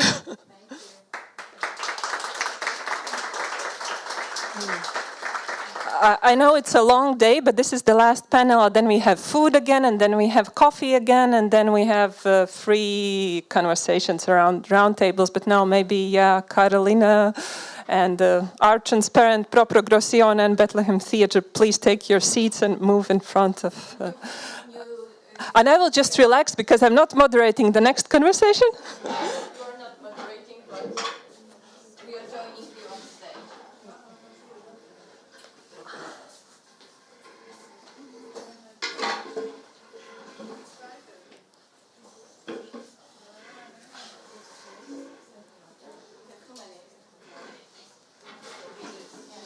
Well, Sandra, join us.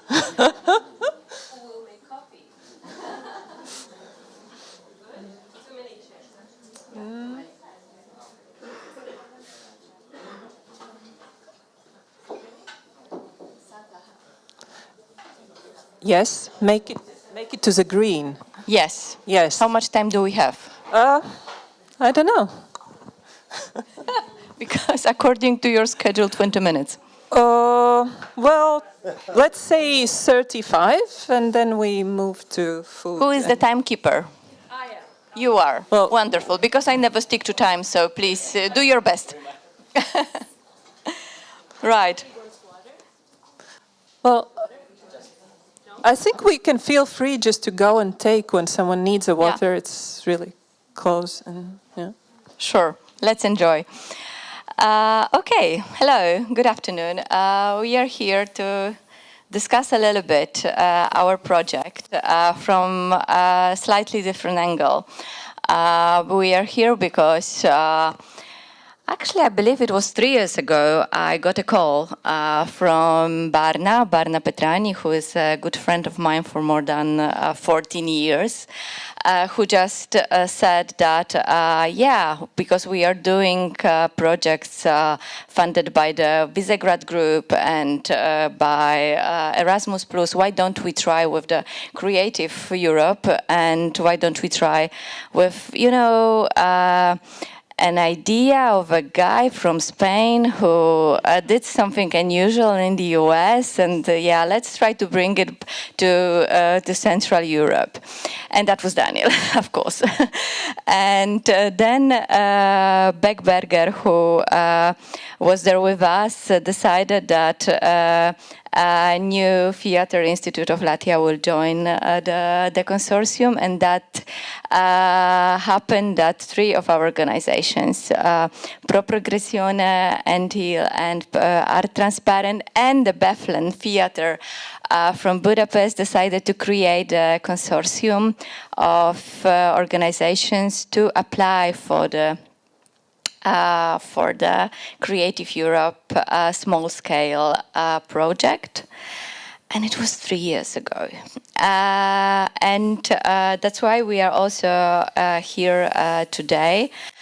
We would like to tell you how it was, and how it was from our perspective, from the perspective of the managers of the project, and we would like to bring this regional perspective also to the table to discuss a little bit Central Europe, Creative Europe, funding, democratization of Eastern Europe as well. Central Eastern Europe, yes. Eastern Europe. Yeah. So together here with me, we have fantastic people. That's the most important thing. We will talk today with László from Beflen Theater. We will talk with Márton from Beflen, but also from One Too Many Ensemble. Santa, you all know Santa Remere from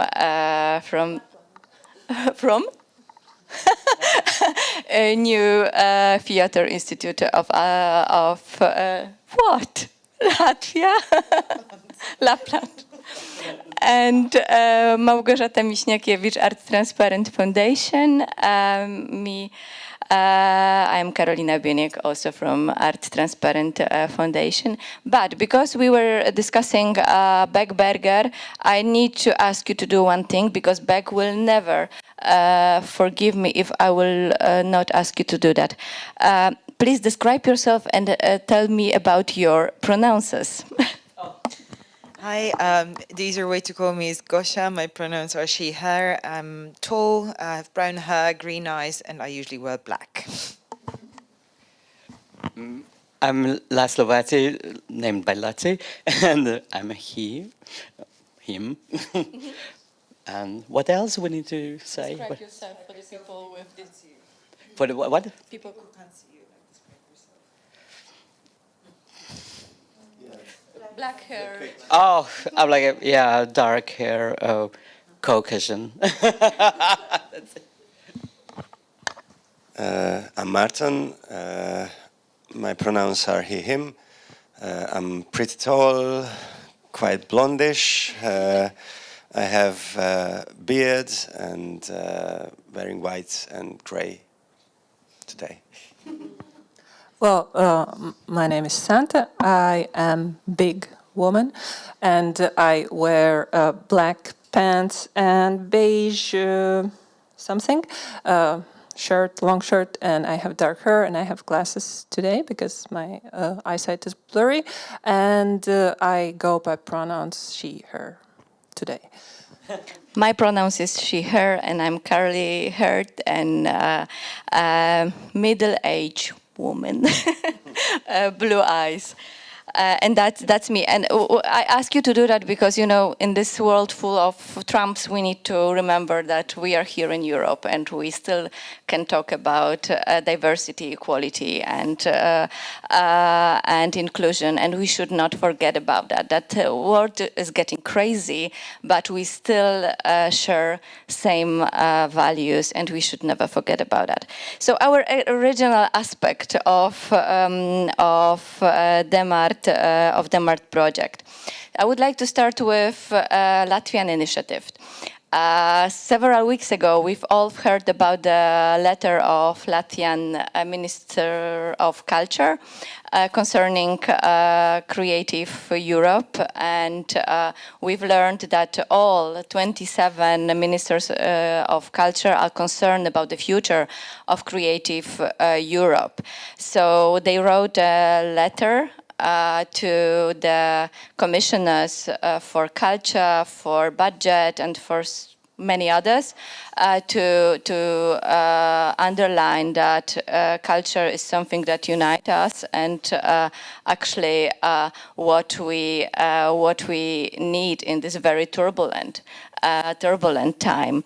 So here we are, three of us, three organizations from Hungary, from Latvia, and from Poland. And I would like to ask you,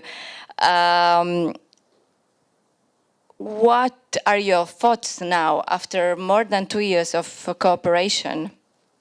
How it actually was to cooperate, to meet every month, and to discuss possibilities, all those possibilities that the project gave to us. How it was for your organization to take part in this very project? I think in situation of the New Theatre Institute of Latvia, I would call it a routine, because like we've been working with projects, and also we've been working with communities for quite some time. Even if it's not me, the people in the organization are changing, but the organization itself like has already more than a decade of regular cooperation with communities, and all the time project-based things are being made. At the same time, every new project is special and unique, and it's always a different group of people who meets again. But the nice thing, because several times in these conversations, it was mentioned that things are not continuing, that it's just project is being made, and then the next project is something different, and the community you've created, you abandon the circus is leaving the town and goes to another town. This is something we try not to do because we've learned from our own mistakes, and so every knowledge we gain in some project we try to incorporate and continue consciously in the next project. And for me personally, like previous project I was engaged in was to work with 10 teenage curators, like to empower every week a group of teenagers to take power, and for us as managers like to step back a little bit. And this was nice continuation after finishing 2 years of working with teenagers, like to move to a slightly different group, again young people, but to people from regions, and it's always really beneficial to have other organizations doing the thing at the same time, because sometimes in Latvia we feel very lonely. Because you're doing one initiative and it's not well always understood, and you're always trying to prove something on what you're doing, and just knowing that the other organizations at the same time are doing a bit similar but a bit different thing in another country that we can check in every month. It's just a great moral boost that makes you, gives you energy to continue. Well, this is how I would describe it at this stage. I know it's really vague and project language is not very interesting, but every project contains living beings and living structure, or also non-humans and humans, but like there's material in it. It's never just this dry description. So there's lots of work, dirt, colors and everything. For us, it's so I'm just continuing with the Bethlehem Square Theatre, and I'm just trying to put in context the Bethlehem Theatre itself and how it became part of this collaboration, international collaboration. So the background of the Bethlehem Square Theatre is almost 100 years back. So it was founded in 1929, on 29th of November, as a 500 audience hall cabaret, and then the theatre is located in the 7th district of Budapest, which is the central district of Budapest. But you can imagine that this district is kind of the old Jewish district, as it's called. So it's very important. It is never mentioned before in these talks. So this is the old Jewish district of Budapest. We had a ghetto over this part, one of the part of the old part, and it's separated two parts: the inner downtown part and the bit outer part of the district. And we are in the bit outer part of the district. And this theater has really like social impacts and community impacts for the last almost 100 years. But the building itself had it went through a lot of issues. So for like the first 10 years, it was a theater, but and then they had like several bankruptcies happening there. After a cabaret, it was like a very well-known drama theater. We had like directors and actors who, after when they left and fled from Hungary before the war, they founded, for example, most of the Hollywood studios. So it's really interesting. And then in the 1940s, the Bethlehem Square Theatre became and called Hollywood Theatre. That's the connection, where the link with this project. And then under the communism, it was a movie theater.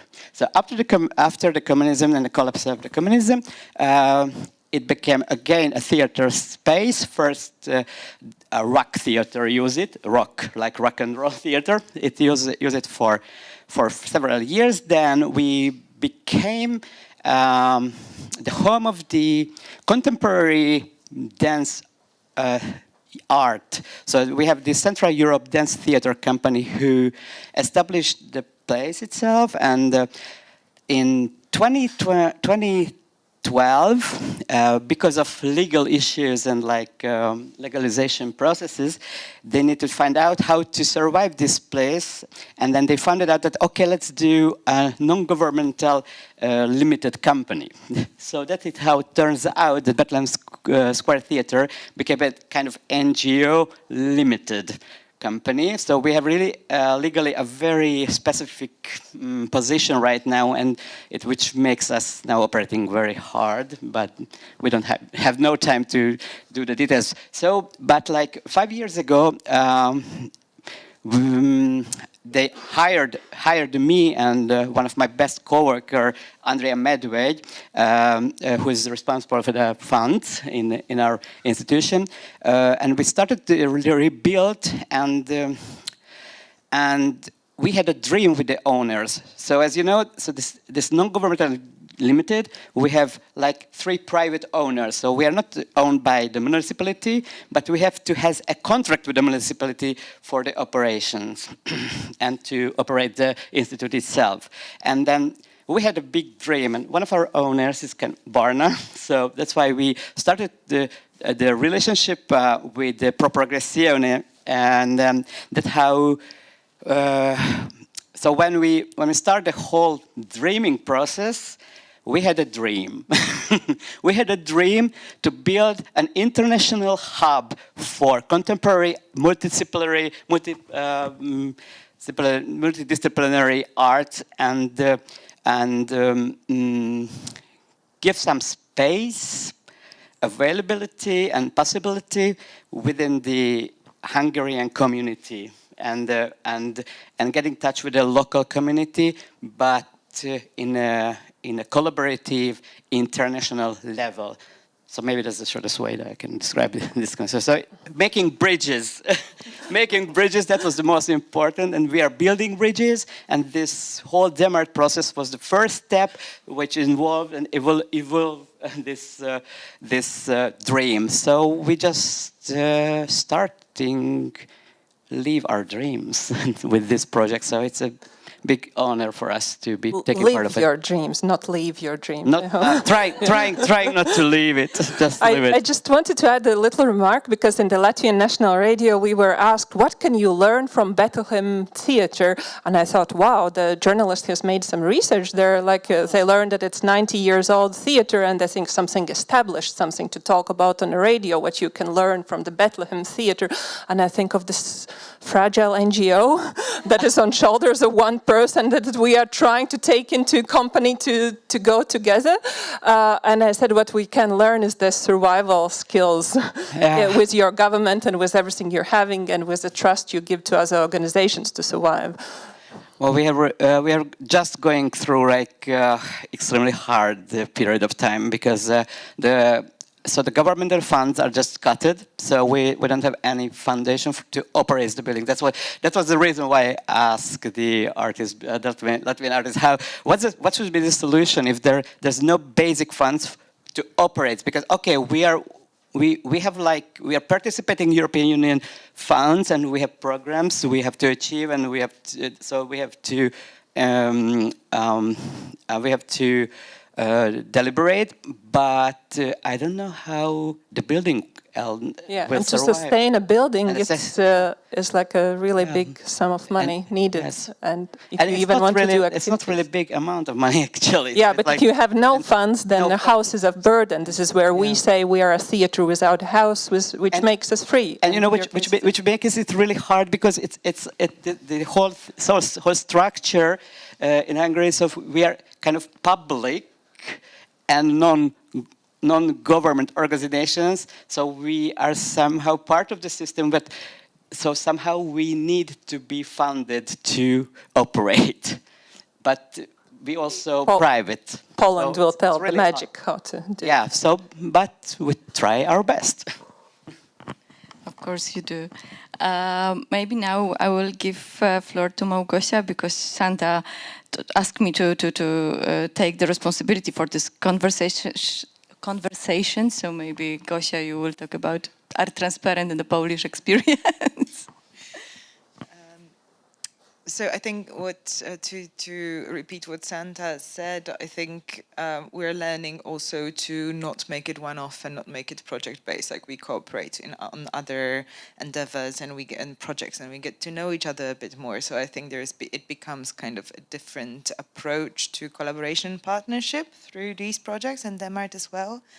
I think to also respond to what was discussed in the previous talk, to me personally, I think to figure out that the Eastern Europe understands each other quite well, or Central Eastern Europe.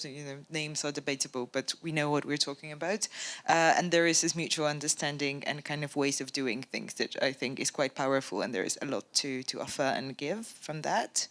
I think from us, for Art Transparent, this project was a surprise artistically, in a sense that I don't think we ever thought that we would make a mural again, or you guys did it before, but it's not what we do. But then it ended up being the commissioner's decision, so it also kind of changed a little bit the way we do things and the way we think about decision making in terms of art commissioning.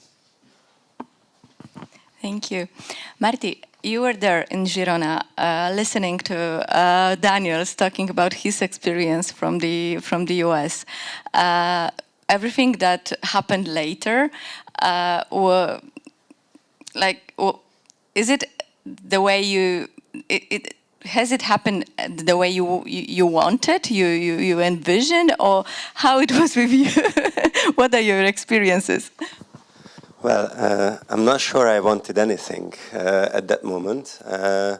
yeah, I was there. That's how I came into play in this project. I'm in a different position because officially I represent the Bethlehem Square Theatre, but I joined to this project on behalf of another organization because after I heard the pitching of Daniel in Girona, I started independently from the Progressione and Barna. We mentioned his name many times already. So you must know him. It's like if we say Barna, you probably have an image in your head already. So yeah, after the pitching, with my freshly being established company, we started a research about the possible implementations of community commissioning, community curation into Hungarian practices, because I was quite skeptical at first if it's possible at all. I don't know, but most of the people are quite familiar with the political situationship in Hungary, and it's everything which starts with community, with the word community, is sounds very liberal, very European, which is not really supported by the central systems of the country itself. So we believe that, and we didn't really have any experience with European projects, with European applications, and like Creative Europe was, yeah, of course, is still one of our biggest dreams, and that's what I wanted to say in the previous round, that this is basically the springboard for us into hopefully into a proper partnership and consortium with our own organization, the DemArt project, I mean. But yeah, so first I was pretty skeptical, so I decided that, okay, maybe it's better to start with the research and not just jump into a Creative Europe partnership. And then a couple of years later, I pitched the results of our research at another IICM plenary meeting in Belgrade. And Barna was there, and he heard this pitching, and he was like, well, we just got the news that we won. We won the support of Creative Europe for this project with these and these institutions, and he asked me if I wanted to join, and I said, of course, yes.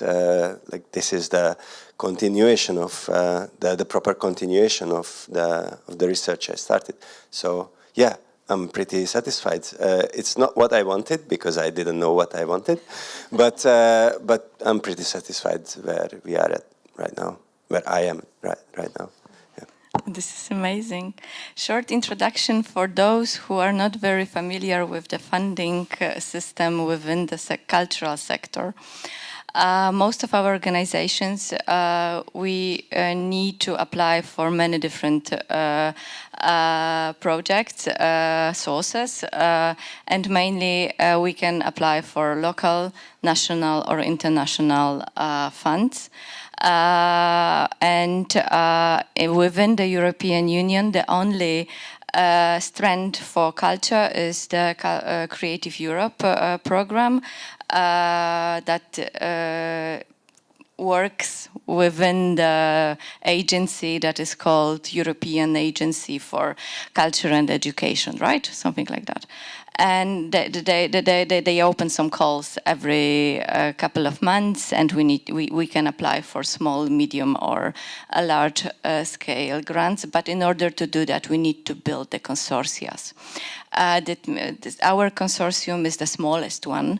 So the smallest one it means 3 organizations from 3 different countries. For the medium size, you need to have at least 5. And for the big one is minimum, I believe, 10 to 12 organizations from very different countries of the European Union. So you can only imagine how difficult it is. And thinking and talking about the sustainability, because it was also a topic that you mentioned in previous conversation, previous conversation. This is one of the obstacles actually for many, in order not to apply for those kind of funds. But this is not the end of the story, because Creative Europe is a fantastic source of funding, but they only can support you with a limited number of projects and money. The rest you need to bring with yourself, or you should apply. You will need to apply for some other sources. So for the co-funding, we need to apply for national sources or any other foundations or whatever. So in this very project, we have a support of Creative Europe, but also Polish Ministry of Culture and National Heritage, Latvian Ministry of Culture. And the Institute of Philosophy and Sociology, who are being our friends. Yeah. Yeah. So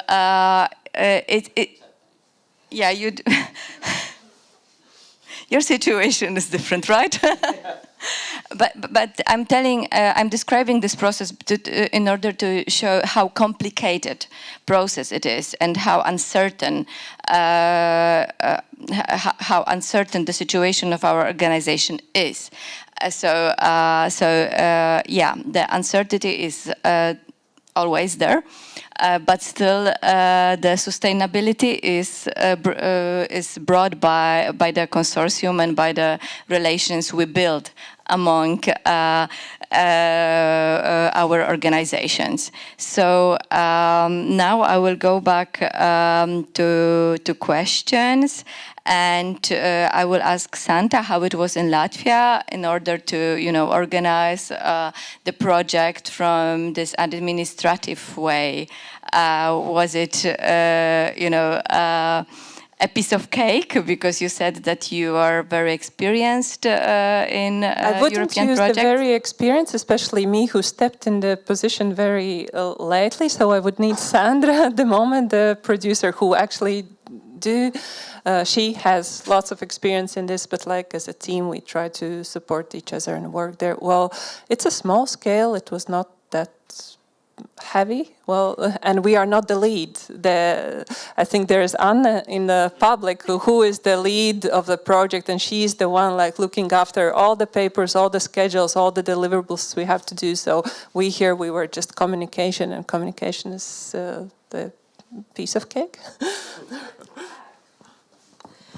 Hi, Sandra. No, but to add, it is an important question, and it is a question that we've been also raising locally, that yes, this was a small scale, so we have to co-fund 30% of the budget that we get. The medium is 20, then there's 20, 30, 40, this was 20.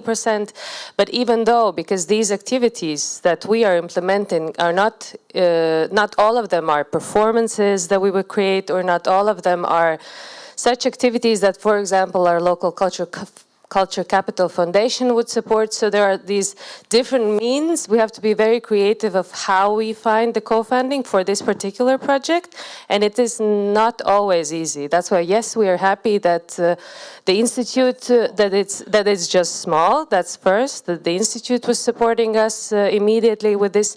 That the academy is also supporting us with this venue and much more, with also some other resources. So this co-financing is an issue, and it is an issue, I think, everywhere, and we have to be very creative on solving it, and sometimes we don't, and sometimes that's why there's, I think locally there are a lot of organizations that are actually not applying for EU for this reason, because they do not have the possibility of actually to source the co-financing. And I would like to add on this that maybe, yeah, if we speak of a small scale, working with the communities, working in Kuldīga, you can tell like it's more like you can see the goal. Even if we like the process, we need the process, but the co-financers need the result. So what is going to be? And if it's going to be just a learning process for some communities to do something that nobody is very motivated. And it's even worse when it's a green project about sustainability and a climate, because this is where many European projects are about, and some of our long-term partners are inviting us into these networks. Let's do some green thing together, and like nobody will actually co-finance it here, because unfortunately we still could say that our country is not looking towards long-term sustainable processes. It's just goal-oriented, and I think it's maybe something we share.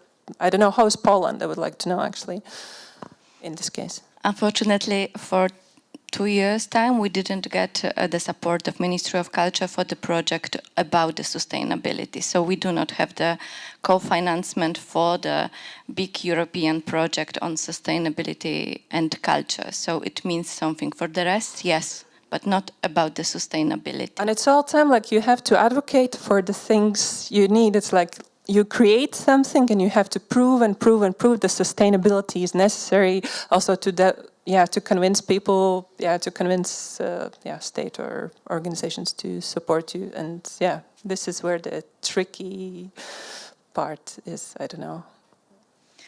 Yeah, it is, but maybe I will give you, Gosia, a mic.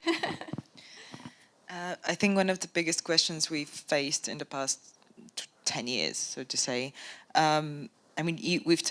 we are transparent turned to European projects with the former government absolutely not funding the kind of art or cultural vision that we shared, right? It was, with the change of government in Poland, it turned out recently that the big change of policy, big change of funding of culture happens almost immediately. We were not the beneficiaries of the former government, and Creative Europe was an answer to actually be able to sustain the organization in a way. So we have to be clear about that diversification of financing, as we would call it, it's basically a survival strategy as well. With the current government, like the things we do are the things that are promoted. Like it's like pro-European, it's like liberal, it's not discriminatory, so this is supposedly something that government supports, but you can see that now culture is up for grabs, right? It's part of a political play, and I think this is a big question in terms of talking about democracy of art funding in broader scale, national and international scale realms or fields of financing and policy making. Is that right now? It feels like any continuation that could be seen as like persistent development of values within an institution for like 20 years, it's kind of gone, right? I kind of have this feeling that now culture is also up for grabs in terms of politics. And I think there is a big question of how to deal with it and how do we negotiate it and how can we also resist it? Because, okay, now in Poland, now we're good because we're kind of more on the liberal side and then on the conservative side. It's very vague and not true, but you know what I mean? Like, it's more nuanced. But then, in 2 years we have another election. So does it mean that again we're screwed for another 4? We have to think about what we do in art and in terms of art funding. How do we advocate for ourselves to make things a bit more lasting and not just being emanation of current cultural interests or political interests, right? But I also remember there was a moment of drama in Art Transparent, like through the process where we are together. You had the exhibition that was forbidden in the public space, no? There was this, because this is where we related emotionally, but this is where this emotional bond is. So I said it's not that simple because that was regional. So we have by mental politics, and then we had our regional. There were actually regional elections, and the things we do were used for regional, like president, city, municipal power play.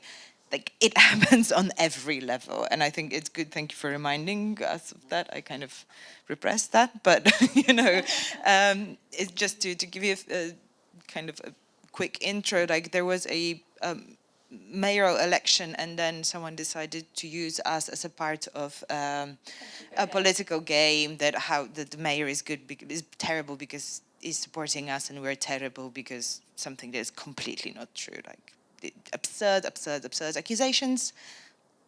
But it was a huge internet thing with bots and like hate messages and threats and Karolina, people calling Karolina, you know, with the worst things.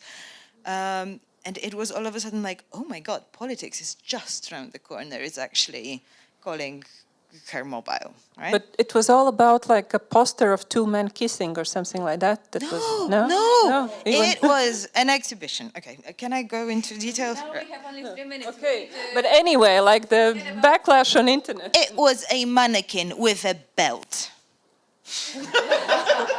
Yeah, and let's finish this this case because we have only 3 minutes and we need to finish this conversation. And yes, politics is always behind the corner or even closer. So never forget about that. And I always refuse. I have a problem with the question our previous speaker mentioned about the role of arts in this very difficult political situation, the poly crisis and so on and so forth. Well, there is not a question, right? I mean, we are here, we are doing stuff and we are trying to change the world for our kids and we are doing things best we can.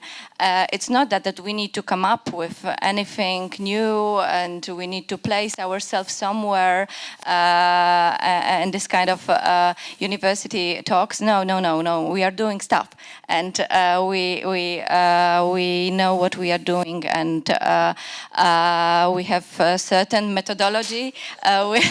We have a lot of papers. We have plenty of Excel documents, and we know how and when to do.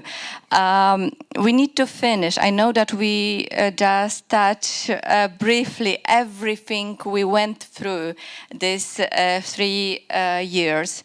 We could discuss Creative Europe policy like for ages, and it's super interesting. And let's keep our fingers crossed that we will have the opportunity to discuss it in the future, because the new budget will also allocate funds for a new Creative Europe program, and because the world will not turn as crazy as it seems it will turn soon.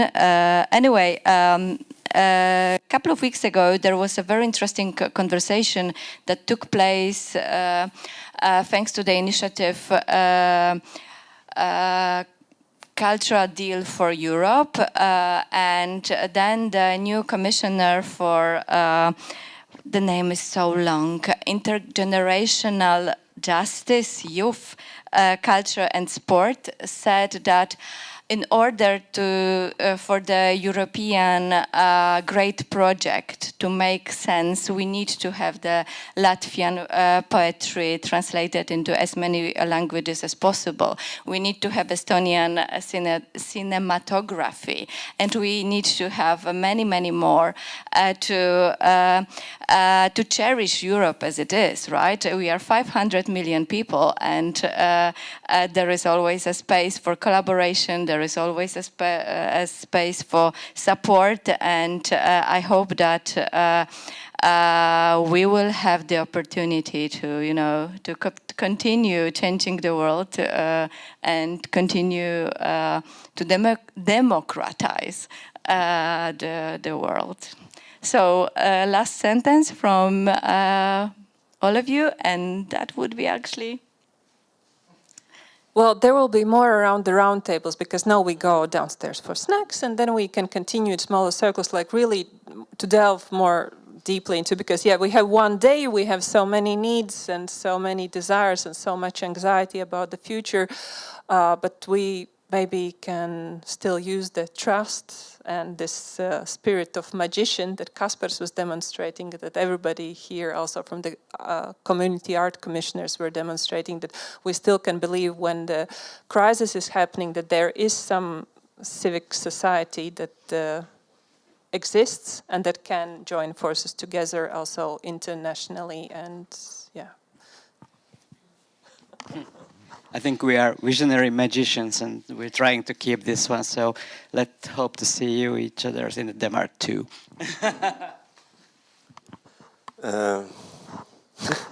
Well, it's really difficult to summarize all of it in one sentence, but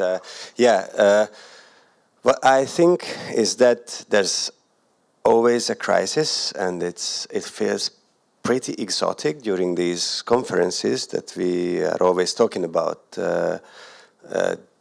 crisis, different levels, of course, time to time, but I think this, let's not forget that crises are like the fueling matter for art, one of the most important fuel to create something valuable. So it's also an opportunity, not just a limitation.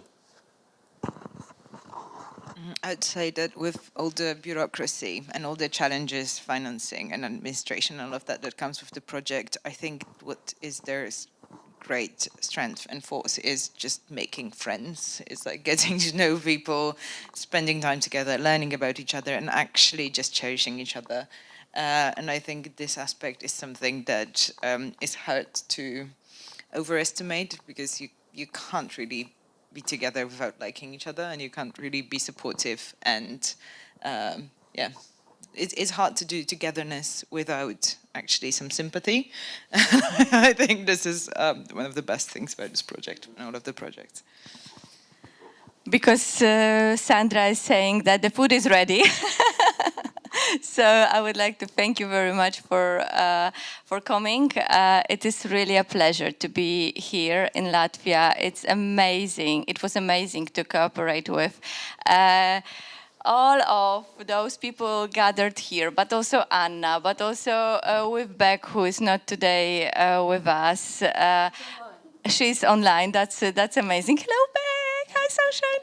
And definitely we will be very happy to come back. And we are coming back in September. So very happy to meet you all again in Riga. So thank you very much. Have a beautiful afternoon. And I would like to thank the people online. Bye-bye. See you another time. But there will be a recording of these talks and everything later published. And thanks, everyone. Please come downstairs for a small afternoon lunch. And then this space will be transformed into 6 different tables where you can meet in a more informal way and speak to each other. Bye-bye.